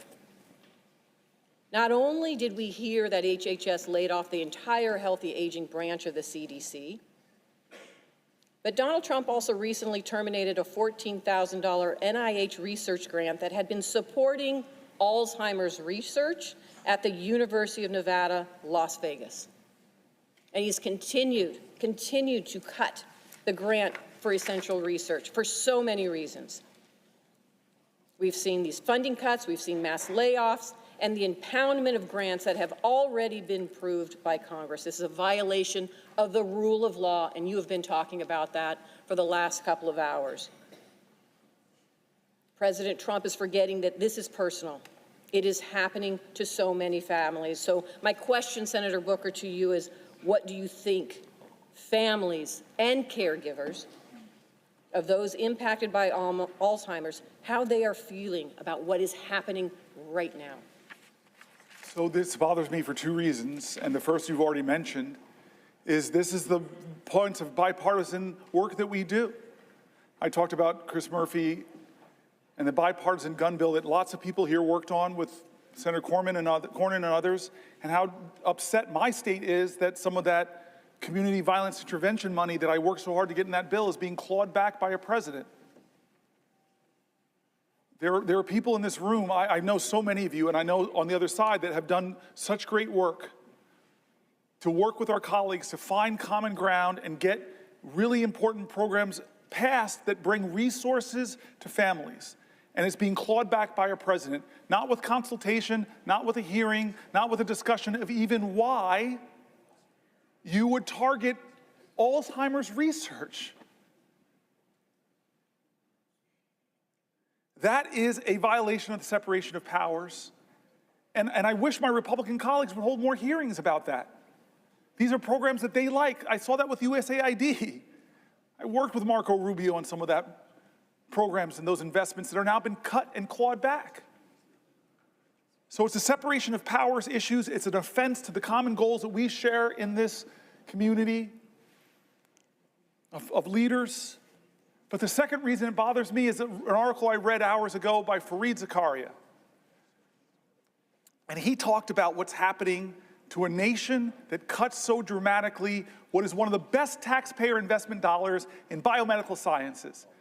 If you're an investor and I told you there's an investment that every dollar you invest, you would get $5 back for your economy, folks would be invested in that vehicle. Well, that's NIH funding. Every dollar you invest, who would cut a profit center? It's not just a profit center, though. The outcomes, the discoveries, could change the lives of people who are suffering in your nation and around the world. But he's attacking them. I read all these universities from around the country. This shows you how magnanimous I'm trying to be. I even read stories from USC. I'm sorry, rival. That all of these universities are cutting their postdocs, cutting their PhDs, cutting the lending, because they don't know, as Donald Trump threatens, the direct costs they're stopping. And Fareed Zakaria said so painfully to all Americans with Americans' pride, as we are doing that, China, who, when they had that Cultural Revolution, they first went after their universities. Now, modern China, their government is doing the opposite. They're trying to out-America us. They're massively increasing their investments in scientific research because they know if they get ahead of us on quantum computing, all of our subs can be located. God knows what could happen. They could, any kind of cryptology they could break. They know if they get ahead of us on scientific research, the power and advantage it will give them, so they're doubling down. But what are we doing in America? We're tolerating a president that is cutting the funding that will predict who defines the future and what values will define those futures. Will they be democratic values, or will it be the values of the country that's competing with us to beat us, and right now we're giving them a head start? And then the final reason that question bothers me is because my father died of Parkinson's, and he had Parkinson's-related dementia. And I know what that's like. I know the pain families are enduring. I remember the time that my dad and my mom, we were in the movie theater, and my mother just shook my world. She was in Georgia. And so many people here in this room have had the same experience. We're in a movie theater, and my mom leans over to me and said, "You need to take your dad to the bathroom." I never imagined the years of my dad as a 2-year-old and 3-year-old taking me to the bathroom, that one day I'd have to take him. And so in this Atlanta movie theater, in the middle of a movie, which I was like, okay, it's time for me to do this ritual that so many families know. I pick my dad up, who's shuffling with his Parkinson's. I'm not seeing any light in his eyes that he's there. I'm just letting him hold me, and he's shuffling into the bathroom. And then we get to a public bathroom. His hands are shaking. He's standing in front of the urinal, and then I realize I got to unbuckle this man's pants. So many families know this, and my ego, I'm sorry, I was leaning over and I'm saying, wait a minute, I'm in a public bathroom, leaning over, I'm buckling another man's pants. Please, please, God, don't let somebody come in. And as if God heard my call, someone walked in. And I hear the person walk, and I'm like, just please keep walking. Go into a stall, please keep walking. And then suddenly I hear their feet walk past me and stop. And then the man turns around and says, "Oh my God, Cory Booker." And then I look up at my dad, and I see the clarity in his eyes. He is 100% there, and he's grinning and loving my mortified embarrassment. Alzheimer's is devastating so many American families who are watching the loved one of their lives diminish. And we're cutting funding. Donald Trump is cutting funding, democratically, bipartisanly approved. So forget the separation of powers. It's important. It's so important. If that doesn't get you, then maybe think about the competition with China. If that doesn't get you, if those two don't get you, America, then think about the millions of Americans struggling with Alzheimer's, the struggles it does to those families. This is a moral moment, America.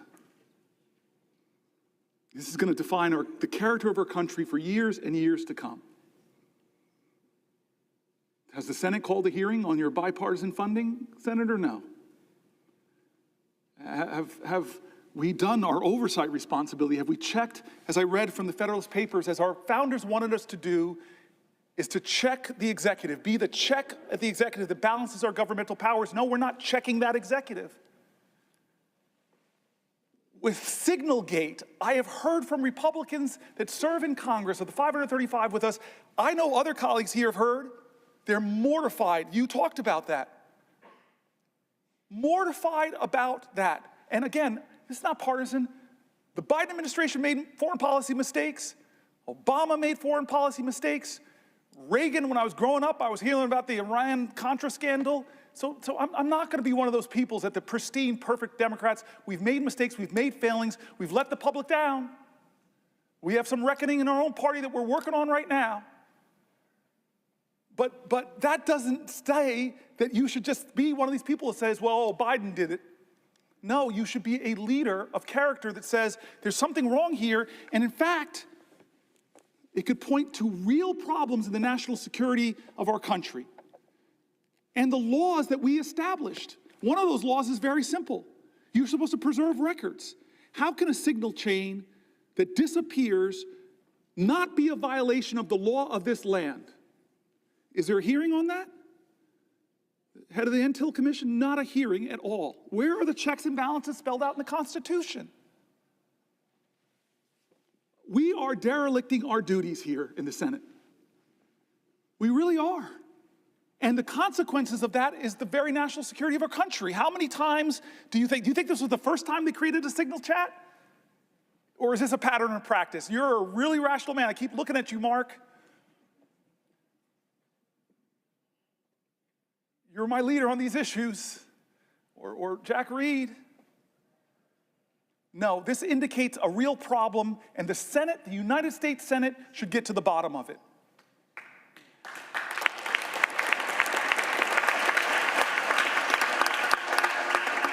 This is a moral moment. I keep saying it's a moral moment. Who are we going to be? What's going to define us? And it's time not for the typical tribalism. It's time for leaders to start standing up and saying, you know what? We can go a different way. We can imagine a different country. That's why I pointed out the new leader of the Democratic Party on the House side. We're a different generation. There's a rising generation of people. I've talked about my friend who wrote this great book, Abundance. There's a whole bunch of new ideas out there that are about the future, about the possibilities, about the hope, about the greatness of America, not the greatness that is braggadocious, not the greatness that says, I'm better than you, not the greatness that says, only I can fix things. That's not the America we want. We want America that says, we the people. An America that says, e pluribus unum. An America says that our history shows that rugged individualism and self-reliance are important values, but rugged individualism didn't beat the Nazis. It didn't take us to the moon. We did that together, America. We need bigger visions that can unite us beyond our narrow partisan divides to get a real mandate. And you know what a real mandate should be? It should be government efficiency. It really should be. God, I have heard from so many of my colleagues on this side of the aisle that have said, if they formed a commission of former executives in this body, I see you, Maggie Hassan, it was hard, but I had to cut 24% of my budget, 1 out of 4 employees. It was really hard.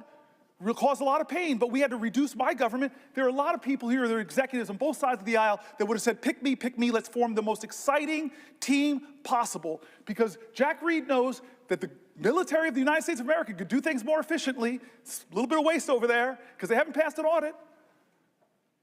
Where's Maria Cantwell? The Commerce Committee. So many ideas about how to create profit centers in the American government. You have talked to me about them. You're brilliant on some of these ideas. I look around here, but I could look to the other side of the aisle. The farmer sitting over there, the guy who's been so good to me, Chuck Grassley. I forced that man to hug me when we passed. I forced him to hug me, sir. I have pictures. Can't deny it. I don't know how you're going to get reelected now, sir. You hug this dude, black dude from New Jersey. You're so sweet to me still. We passed a big bipartisan bill because people like him, like the presiding officer, I've met with you, you still have big ideas. You still have big ideas that aren't partisan. If President Trump, from his inaugural address to his first speech before a joint session of Congress said enough, There are big ideas in this country. I want the best. I want people to come together. I'm tired of us talking down at each other. It's time for us to come together and imagine ways to create real abundance in America for all Americans. I trust the genius of America, the kindness and the decency, but this president doesn't do that. He violates all of our common senses of decency. And don't say it doesn't happen, folks. Don't say that. I listen to him. I listen to how he talks about people. We have a government now, as I said earlier, that isn't ask not what your country can do for you, but what you can do for your country. We have a country now where a president says, ask not what your country can do for you, ask what you can do for Donald Trump. And you're seeing who gets the special treatment. Some law firms are really threatened right now with being bankrupted by Donald Trump targeting them. Others have decided a different path. I'm not hating on them, but they said, we're going to go to Trump and we're going to offer him what he wants. We're going to give him tens of millions of dollars of free pro bono work. I wish they would bring some of that free pro bono work to Newark, New Jersey. A lot of people who need lawyers, folks in my city. What are the standards here of our government? You want a merger? Well, maybe you should put a lot of money in Donald Trump's meme coin. I read the document, there's something word called emoluments. And we sit by and act like, oh, no big deal. He's made millions and millions of dollars from who we don't know. We haven't held one hearing of oversight to know who is giving him millions of dollars through that meme coin. Is it the Turks? Is it the Saudis? Is it the Chinese? Is it the Russian oligarchs? Do we know? Should we know? Yes, America, stop falling into tribal lanes and closing your eyes to things that should not be normalized. Why are we normalizing these things? They're wrong. They're patently, on the face of it, is wrong. If you use signal to discuss a military attack, the time of the attack, the weapons that are going to be used, and you do it on a commercial app and decide to include a reporter, there should be accountability. Am I crazy?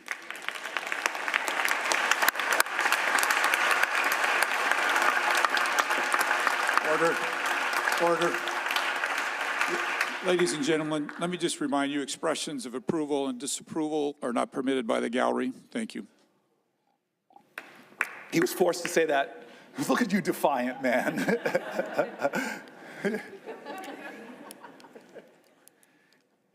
The Senate and the House should be checks and balances on the President of the United States. The Senate and the House should not allow business as usual in this moment when the President is insisting that no one has the power to check and balance him.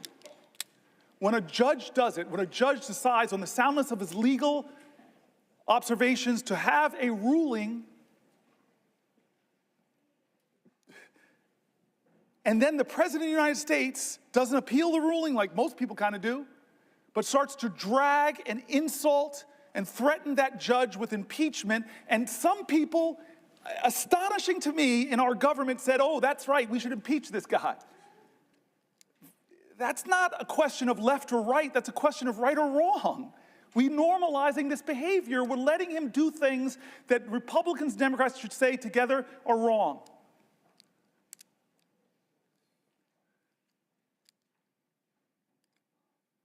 So I want to say, I'm going to stop soon. Well, for a question? Oh, yes. God bless you. I will yield for a question while retaining the floor. Thank you.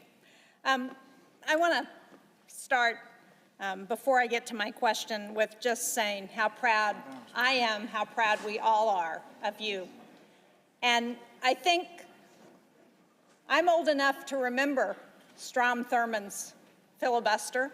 I can remember being in high school and seeing the news every night and the reporters coming from the steps of the Capitol because they were filibustering the Civil Rights Bill. And what I'm proud of is that your focus on democracy and the opportunities that democracy opens up for all of our rights, in my mind, cancels out what Strom Thurmond did to prevent African Americans and others from getting the rights they deserve in this country. So I'm proud of that.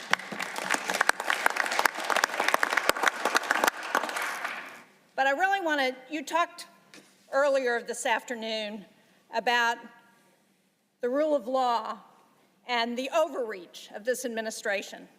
And as part of that, you went through a litany of agencies that Congress had established that this president is trying to take away. And I just wanted to point out that, and you mentioned this earlier, one of those agencies that Congress established is the U.S. Agency for International Development. And earlier today, we had a shadow hearing roundtable, the Democrats on the Foreign Relations Committee. It was on the dangerous consequences of funding cuts to U.S. global health programs.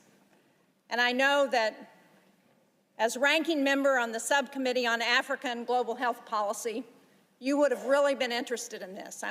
I'm glad you were here on the floor, but I wish you could have heard what we heard from the people who testified. We heard from Atul Gawande, who used to be the administrator of USAID, their global health program. We heard from Dan Schwartz, who is the Vice President of Management Sciences for Health, that's a contractor that works on global health programs. And we heard from Nick Enrich, who's the former Assistant Administrator for Global Health at USAID. And they started out by talking about what global health has accomplished through USAID. PEPFAR has saved more than 26 million lives. It's reversed the spread of HIV/AIDS. They've done malaria prevention and control for over 500 million people. They've eradicated smallpox and eliminated most of polio. They've reduced infant mortality by more than 59% since 1990. They've supported cholera, measles, and Ebola outbreak response. And one of the things Dr. Gawande pointed out is that they took the response to Ebola outbreak from 2 weeks. Many of us remember that during the Obama administration when Ebola was coming to the United States. They took that response from 2 weeks down to 24 to 48 hours to be in there to be responding to the Ebola epidemic. And what has this president done? What has Elon Musk and Doge done? They've gone in to USAID. They've cut the global health workforce from over 800 to about 60. They've taken the system that was designed to make programs more efficient, and they dismantled it. And when the Inspector General Paul Martin reported on food rotting in ports, he was fired. USAID has been the largest civilian ground force to address global goals. As Dr. Gawande said, what we learned from USAID is that prevention is a whole lot more efficient and a lot cheaper than emergency treatment. He said that what we spend on global health through USAID has been $9 a household in America in a year. $9. Think about what we've done with that $9. And as they were going through the litany of programs that have been cut, the one that caught my eye was 75% of the pandemic threat comes from diseases jumping from animals to humans. That program has been terminated. 75% of the threat of future pandemics. So, as we think about rule of law and the overreach of this president, would you agree with me that there has been no consultation with Congress about any effort to move USAID into the Department of State, and that because Congress created this agency, Congress has got to be involved in reauthorizing whatever comes next, and that this president and his Doge boys need to understand that before they take any more steps at USAID? Yes, yes, yes. You and I both know that in a bipartisan way, we created some of these programs principally to keep America safe. Many of us remember that dramatic hearing where Trump's Secretary of Defense, James Mattis, sat before the American people when they were discussing the budgets for USAID and the State Department. And John Mattis knew the power of those programs to keep us safe. You mentioned infectious diseases. Well, we live in a world where an infectious disease anywhere is a threat to public health everywhere. So pulling our scientists out of the fight against Ebola, pulling our scientists out of drug-resistant tuberculosis fights, it makes no sense. And then, in terms of our safety, he just simply said, if you cut these programs, buy me more bullets, because our fight's to spread democracy. There are nations in Africa, for example, where the Chinese are trying to influence a different way of life. That's why so many African countries now won't criticize China for things that the rest of the world say are bad because they owe them so much debt, they're so engaged, they're so overplaying the fact. Chris Coons said something, I think it was Chris Coons said something painful earlier about Myanmar. This horrific thing. America, the most generous country on the planet, when there's a crisis, we lead the rest. I've sat in meetings in a bipartisan way with ambassadors from other countries where we had the moral authority to tell them, you're not doing enough. And in the Myanmar crisis right now, as Chris Coons said, who's standing there? Not Americans. We don't have the capacity anymore to help in a horrific crisis like that, but the Chinese government's there. Again, it's what defines us. I keep saying this is not a left-right moment. This is a moral moment, and we tell our truth with what we do with our resources. And here's the thing. When you poll people and ask them how much money you spend on USAID, they say, oh, it must be 10% of the American budget. It must be 5% of the American budget. It's around 1% or less. A penny of what tax dollars you send down to Washington goes to help us to make sure that around the globe we're countering the hard power of some countries with the power of our light and our soft power. We have been the envy of the world, where people see and know how special America is because we live the value of every major religion, that we're going to love our neighbors, we're going to be there for you in your times of need. And we all know, with a terrorist group from far away to the most horrific attack, that in a lot of these countries, terrorist groups are trying to counter the democratic governments there. Look in the Sahel region. Look what's happening. When I was in Nigeria, I was shocked to say what they're talking about, instabilities in the north, the threats of terrorism in the north. I'm going to go for 7 more minutes and stop, but I want to use these last 7 minutes to return one more time to the people of my state and actually other states who demanded we do things different, who asked for help. Before I do, I just want to thank Mike Lee today. He's my partner in antitrust, a specialty of my friend Amy Klobuchar. And I don't know if you got my text, but you got it, where I said to you, I'm kind of going to the floor to hold it for as long as I can. And I may not make our first subcommittee together on antitrust, where we have a lot of common ground. So I'm sorry I missed it today. I know you'll fill me in, but I know my friend filled in. Thank you.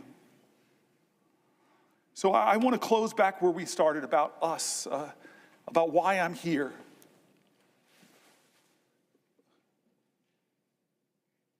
I believe that there is an urgent crisis in our country that we are not talking about. It's not a left-right crisis, it's a right-wrong crisis.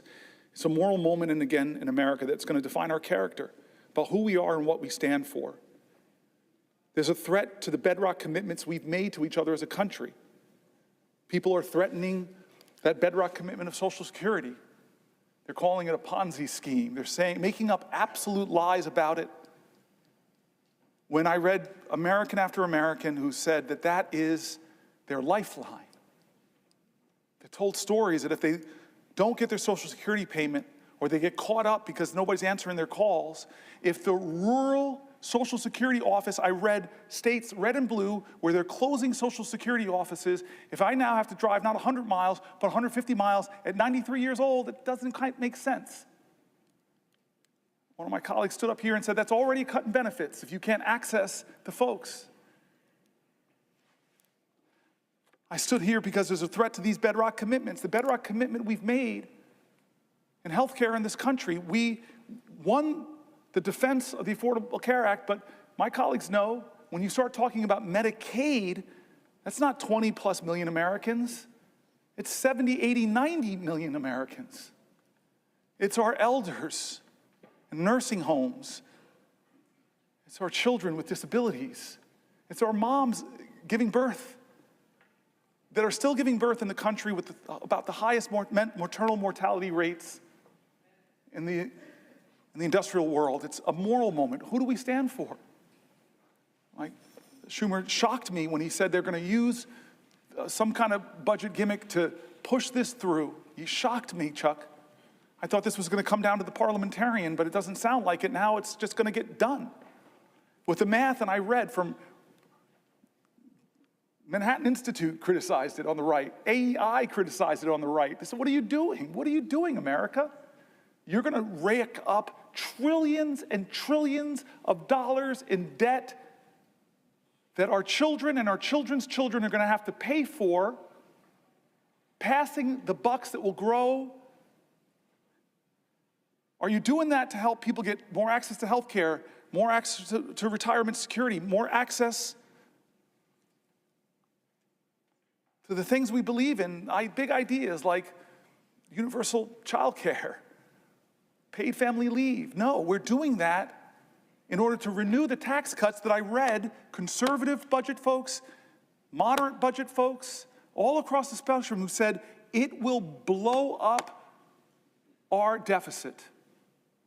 And the benefits of those tax cuts, not all, let's not use hyperbole, but most will go to the richest people in our country who I promise you, I celebrate people who've brought their ingenuity and their expertise and their grit and their tireless work who've built wealth in this country. Should not be us versus them, but I'm telling you that those folks do not need another tax cut. And the corporations who came here, you all remember, and said we would like a 25% rate. The people I read said that when we kicked it to 21, not even what they were asking for from 35, it exploded. One of the main reasons it exploded our debt. And we read from conservative groups who just said all these promises that we would grow our way out of our deficit, they didn't materialize. All the promises that were made. Trump, for those who don't remember or weren't here when I read it, was going around telling folks that, oh, my tariffs, this is 2017, my tariffs, the money that I get, that will be what we could pay down the debt. The math that they did was that would account for about 1/750th of the debt at that time. But he used that money to try to compensate the farmers that he was hurting with his tariffs. This is a moral moment, and people are getting hurt, and people are afraid because of the threats to Medicaid cuts. There were people writing in and said $880 billion would devastate me, but even small cuts to services, my whole family, fragile architecture of our finances, if you just pull out the transportation money that my disabled child uses, that will crumble my financial world. And so when you talk about the bigger cuts, we know the math. Many states who expanded Medicare have a trigger that if it goes below 90%, all the Medicare expansion goes off in that state and millions of Americans will be hurt. That's not right, guys. That's not right. And so this is the choices we have before us. Our veterans and the VA. I'm mad at you now. You made me get very emotional with your story. We read John McCain's story. We read the stories of the poems of the unknown soldier looking over us and saying, what are you doing to the Gold Star families? What are you doing to the veterans? Are you living up to your promises that you made? Well, right now, with the cuts of tens of thousands, over 80,000 veterans who work for the VA, but even more, because about 20% or so of all federal workers are veterans. And we read stories from veterans in America who are shaken by what's happening, who are losing their jobs but yet all they want to do is serve. They're not what they're being called. They're not leeches. They're not criminals. They shouldn't be degraded for wanting to continue to serve their nation. This is what we're talking about, our veterans, our seniors, our health care, our financial security going forward. I asked the question to all those people who voted for Donald Trump, who believed in him that he would lower your grocery prices.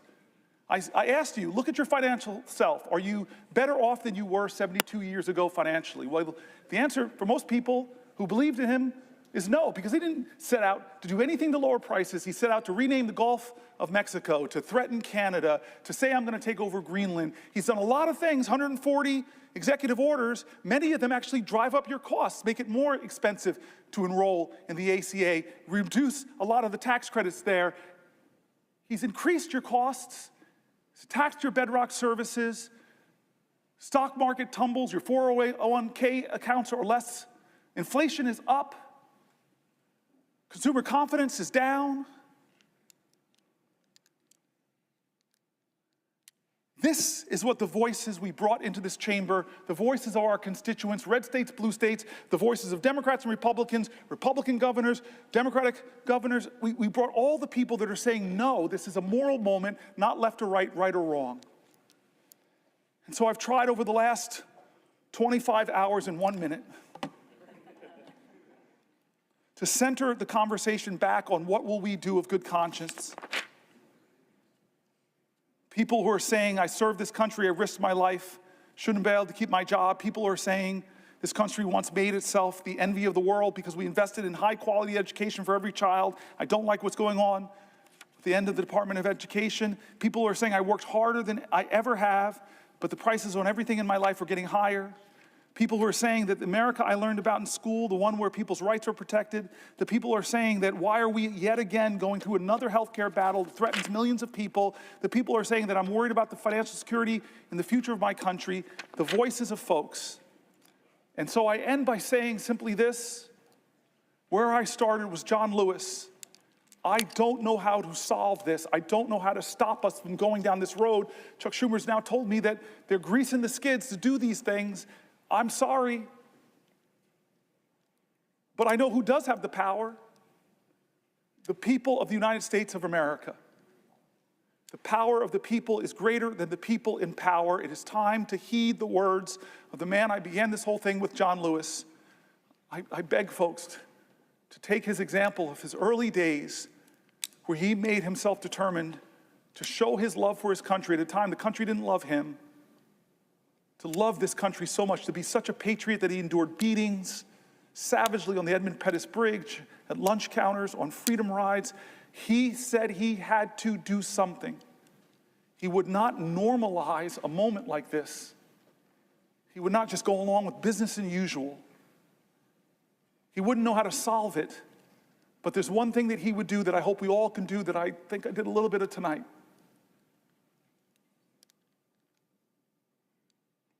He said for us to go out and cause some good trouble, necessary trouble, to redeem the soul of our nation. I want you to redeem the dream. Let's be bold in America, not to demean and degrade Americans, not divide us against each other. Let's be bolder in America with a vision that inspires, with hope that starts with the people of the United States of America. That's how this country started. We, the people. Let's get back to the ideals that others are threatening. Let's get back to our founding documents, that those imperfect geniuses had some very special words at the end of the Declaration of Independence. It was one of the greatest in all of humanity declarations of interdependence. When our founder said we must mutually pledge to each other our lives, our fortunes, and our sacred honor. We need that now from all Americans. This is a moral moment. It's not left or right, it's right or wrong.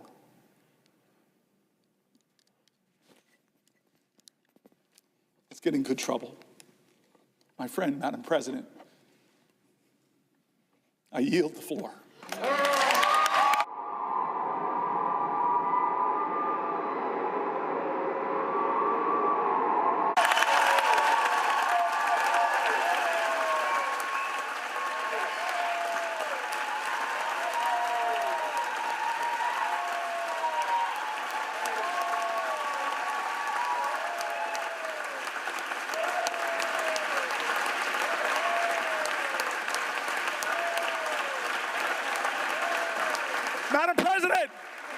Madam President,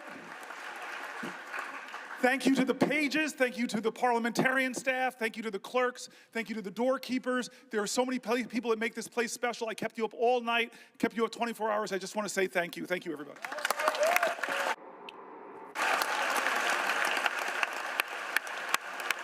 25 hours and 6 minutes.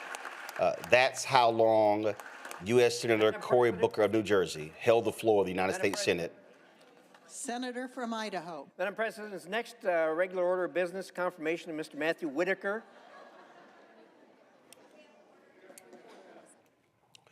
The vote that they're taking relates to the NATO ambassador.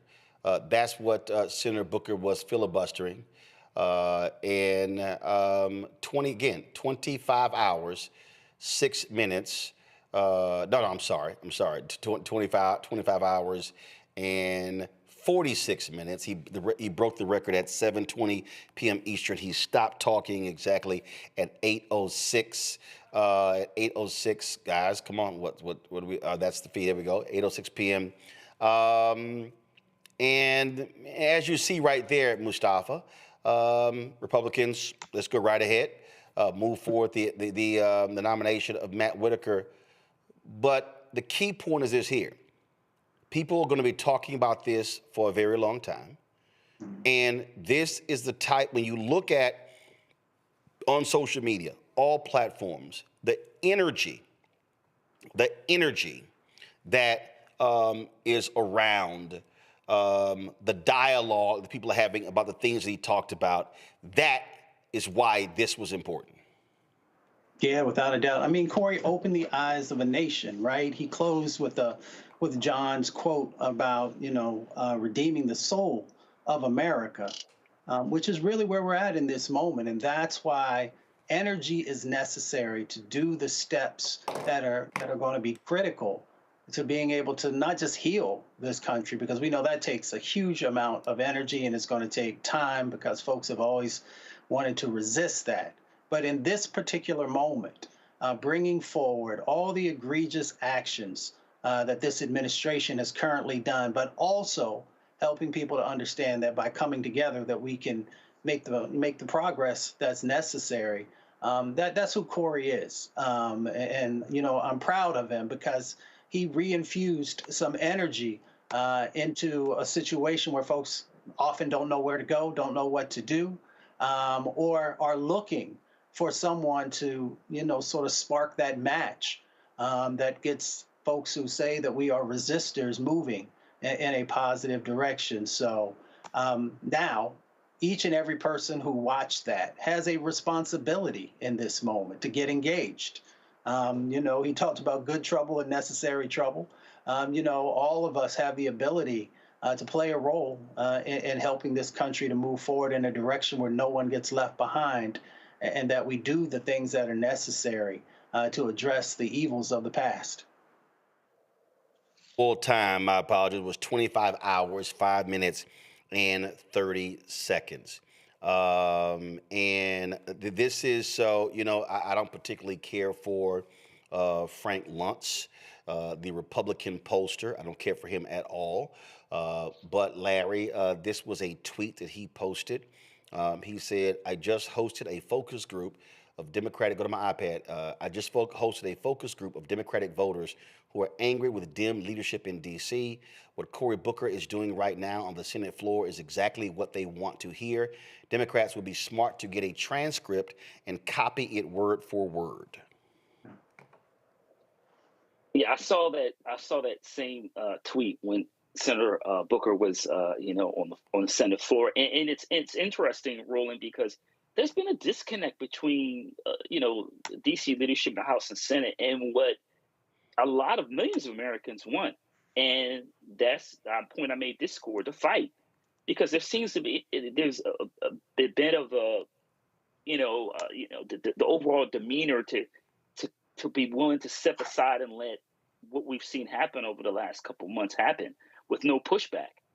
And they're reminded there were tens of millions of Americans who didn't vote for Donald Trump. So there are people who are frustrated and want the Democratic Party to do more. And so hopefully what we see from Senator Booker tonight is, that kind of first step in terms of not just in the Senate, but in the House also. We've seen Congressman Crockett, Congressman AOC, among others, who have, Congressman Green, others, who have tried to disrupt systems. You cannot fight against, when you look at the history of authoritarian or some of the other challenges that other countries have encountered, you cannot fight against, these systems by simply stepping aside and saying, well, we're the minority, we can't do anything about it. Roland talked about the assassination of Dr. King, and if you look at the lessons we learned from the civil rights movement over those several decades, you saw that those individuals saw the moral clarity of what they were doing, but willing to weigh their lives on the line. So when I hear here's this conversation of some Republicans who are not willing to go against Elon Musk, among others, because they worry about someone who will get primary, that's cowardice. For the Democrats and for those individuals, Republicans, who believe what we're seeing is not consistent with democratic democracy, then you need to be willing to stand steadfast and to make sure that, whatever fair and equitable system we had, as particularly when it comes to Black folks, that we continue to build on that and make sure the next generation of individuals, particularly Black and brown folks, have the rights they deserve based on the U.S. Constitution. And what you also do is you don't let folks steamroll you. Congressman Glenn Ivey, former federal prosecutor, was on Will Cain's show on Fox News, and y'all know how Will Cain is an absolute lightweight. And I want to. This is the exchange, Joe, that I think you need to see more of. Watch this here. To be dispassionate. I want to see the same passion from you on those issues of the crimes of illegal immigrants as you do for this error when it comes to illegal immigrants. That's what I hope for you, Congressman. I prosecuted the crimes of illegal immigrants for 8 years. I locked up more people in my day than you ever did. So don't lecture me about not being passionate about prosecuting illegal immigrants to do something wrong. No. I've done it. You haven't. Back up. Today, Congressman, you write the laws.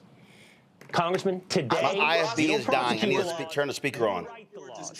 In fact, I did a joint prosecution with Rod Rosenstein of MS-13 when he was the U.S. attorney and I was the state's attorney. I've done this before. You have not. Don't sit there and lecture me about being passionate about people who break the law. I've done it. You have not. Congressman, I think you took that a little more personally than intended, but I think that what I'm talking about is not your past, but your present, where we apply passions today in our current jobs, not our former jobs. Congressman, I have to leave it here. I've gone way over time, and I'm always willing to do so. I appreciate the back and forth. You're welcome here anytime. Thank you so much. All right, here's somebody who's a so-called lawyer. When the last time you been in the courtroom, Will Cain? You took this a little more personal. No, hell no. You took a shot, and he smacked your punk ass back. That's what just happened there, Joe. Sometimes you just got to get reminded of who folks are. And the Will Cains of the world don't always know. And when they don't, you have to remind them. You have to let them know that, listen, I forgot more about this than you know. What it is that you think you're talking about. You're talking about it hypothetically, checking with the Trump administration, getting talking points. Meanwhile, back at the ranch, I've been doing this work. I know more about it than you do. I've seen it. I've seen every side of it. And this is where we are. And so I think it is important that we fight back, that we let folks know that you guys, if DEI was a negative thing, as it's truly defined, they would be the DEI hires. Will Cain would be the DEI hire. He absolutely. First of all, that even insults DEI hires. Right, exactly. With the true definition of DEI, no, he wouldn't be that. But as they define it, somebody who comes up short and gets in the box anyway, no, that's him all day long, dressed up and dressed down, and he's not hard to knock over and spank. So hopefully people continue to spank these folks.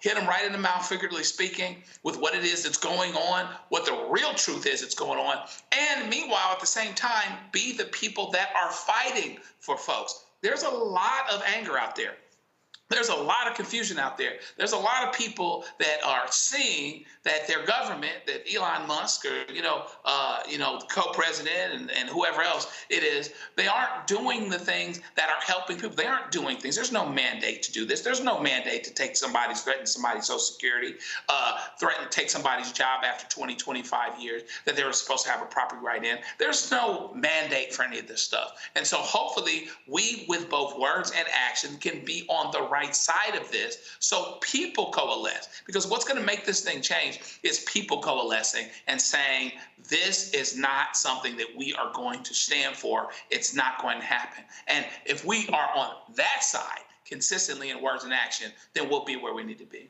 I got to play this here. Representative Sidney Kamlager Dove, of course, she was on our show last week. You want to call out somebody who is testifying? This is how you do it. Majority is relitigating a made-up conspiracy theory about a part of the State Department that no longer exists to distract from the dumpster fire foreign policy this administration is pursuing and elevating a serial sexual harasser as their star witness in the process. Mr. Chair, I request unanimous consent to enter into the record 2 articles about the Republican witness Matt Taibbi. The first is a Chicago Reader article entitled, 20 years ago in Moscow, Matt Taibbi was a misogynist a-hole and possibly worse, and a Washington Post article titled, The 2 Expat Bros Who Terrorized Women Correspondents in Moscow. Without objection. This hearing could not be more out of touch with the concerns of everyday Americans. People's retirement savings are being decimated as Trump's arbitrary temper tariffs tank the stock market. They are staring down the barrel of cuts to their Social Security and Medicare because the Republican majority wants to give a tax break to billionaires like Elon Musk, who have deep financial ties to our adversaries. Meanwhile, Trump is siding with Putin against our national security interests and risking the lives of American soldiers in a Signal group chat. I've been to the State Department, and I do have concerns about censorship of the employees who are terrified to say the wrong thing, to say anything, or have the wrong word in their job title and be terminated by an administration that publicly relishes punishing people for their speech. If you're going to swing, Mustafa. Yeah, that's for real right there. She was swinging for the fence, right? You know, it's interesting. She kind of laid out CVS receipts right there. You know how long a damn CVS receipt is. It just keeps going and going and going. She hit them with facts. And she just made sure she really highlighted the important points to bring forward exactly what's going on.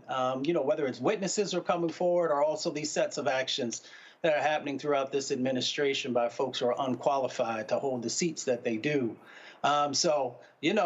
You gotta, what did Michelle say? When they go low, we go high. That doesn't work in this moment. Folks have got to do some neck checking on individuals whom that's the only thing that they seem to actually respect. Before we sign off, this follow Tennille, his name is Daniel Chanian. He's with Bolts Mag. They do covering lots of local elections. This is what he said about the Florida 1 race. We've had the candidates on this show. Says GOP will win Florida 1, but Democrats are in for a huge overperformance, largely much bigger swing than Florida 6. Florida 1 is even redder than Florida 6. Trump won by 37%. Right now, GOP is up 5.5% with 75% of the vote in. Margin will still increase some as Election Day continues to come in.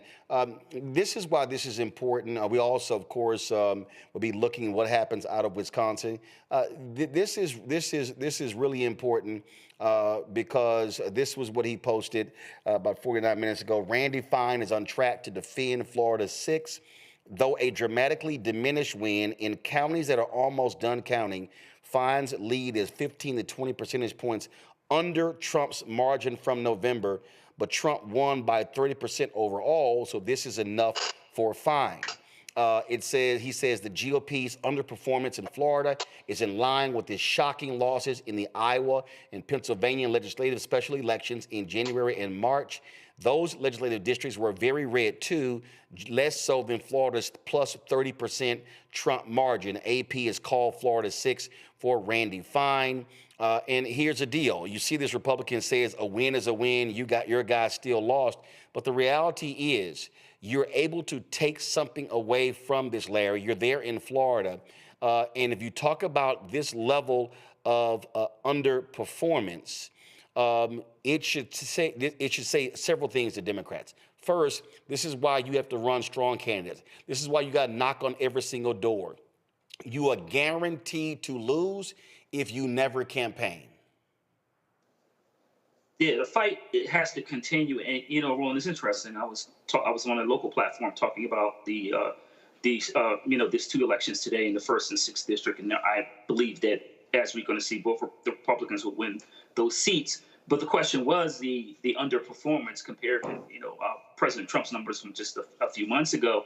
And so what you're seeing it play out, you talked about the Pennsylvania State Senate switch that happened last week. And so if this continues to happen, we'll see what's happening in St. Louis next week in terms of what kind of trends you're seeing in terms of, are members of the Democratic Party being activated. And the really thing is, Roland, about the 1st and 6th district, it sounds like quite a few Republican and swing voters switched to, support the Democrat. So I think that's really interesting as we look at some of the numbers from the 1st and 6th district, is to see how many Republicans decided, and it sounds like quite a few, decided they weren't going to vote Republican for both special elections. And once again, can we see this trend continue to play out up until 2026? We have the governor's race, obviously congressional seats, et cetera. So can the Democratic Party seize on this opportunity, this momentum in states like Florida, which obviously is the nation's 3rd largest, and nationally, and using the energy from Senator Booker's, spending that much time on the Senate floor, can you use that energy and focus on specific policy issues, Social Security, Medicare, people's health insurance, et cetera? Can you seize the opportunity to galvanize, have a consistent message, and then flip some of these seats? The last thing I want to make here is this right here, and this is the thing, again, when you try to operate by norms, Mustafa. Schumer told Booker, this was reported, Schumer breaking news to Booker on Senate floor, the Republicans are planning to sidestep parliamentarian on current policy. They don't care anymore about norms, about rules, and even about going nuclear. Booker says it's further breaking of the Senate. Next time around, there's no going back now. Remember when Democrats controlled it and the parliamentary issued a ruling, Mustafa? They were like, well, the parliamentary has ruled. This is exactly what I'm talking about. The parliamentarians' ruling, you don't have to abide by. Republicans don't give a damn. Democrats are going to have to get a backbone, and if they ever assume control of the House or the Senate and get the White House back, I'm sorry, you must operate like you're a gangster and say power means we won, we control, and we're going to use it. The Republicans don't care. Democrats had better get some backbone and learn how to use power to their own advantage. Yeah, they got to flex. I mean, when you don't, you've got these individuals that when they're in power, they do whatever they want to do, how they want to do it, and they dare you to do anything about it. So Democrats got to decide if they want to actually operate in the 21st century or if they want to continue to operate, back in the 20th and 19th century, around parliamentary procedure and all these other types of things that had, it had its place in that time. But, you got to be able to step up with what is required in the moment that you are operating in, the time that you are living in, and also understanding that there are a lot of folks across the country who want you to actually fight for them and to do everything that you possibly can to protect their lives, to make their lives better, to protect the next sets of generations. And that means that, you've got to push the envelope. And as I said in the beginning, you got to flex on folks. And that's why I say it for the next Democratic presidential candidate, when they ask, well, are you going to release your college transcripts? No. Your health records? No. Your taxes? No. Are you going to put your investments in a blind trust? No. Because clearly the media and America said it's fine for Trump to do it. I wouldn't play by any of those so-called damn rules. This is how you begin to operate. Mustafa, Larry, as well as Joe, I appreciate y'all being on today's show. Thank you so very much. We normally get into lots more topics, but of course we were covering the breaking news of Senator Cory Booker of New Jersey setting the United States Senate record for holding the floor of the Senate in a filibuster, breaking the record of the racist segregationist from South Carolina, Strom Thurmond. He no longer holds that record. It is now Senator Cory Booker, 25 hours. 5 minutes and 30 seconds. Folks, we want to thank all of you for joining us. Also, what we're going to do here on the Black Star Network, we're going to restream all 25 hours, 5 minutes and 30 seconds as well. And so we're going to be doing that. And so great job there. And you have to keep up the fight. You must keep up the fight. Speaking of that, folks, that's what we do here every single day with this show, with the work that we do.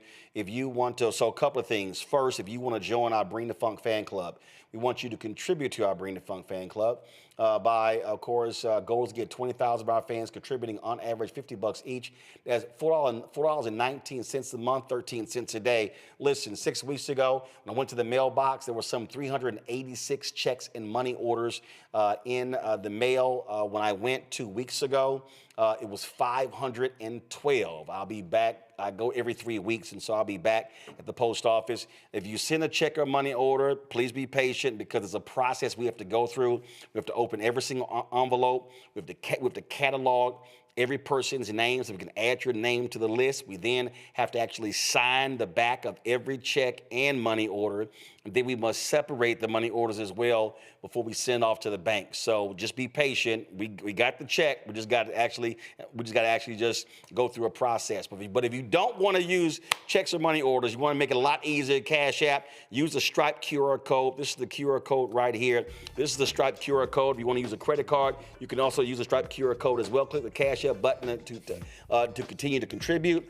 If you send a check or a money order,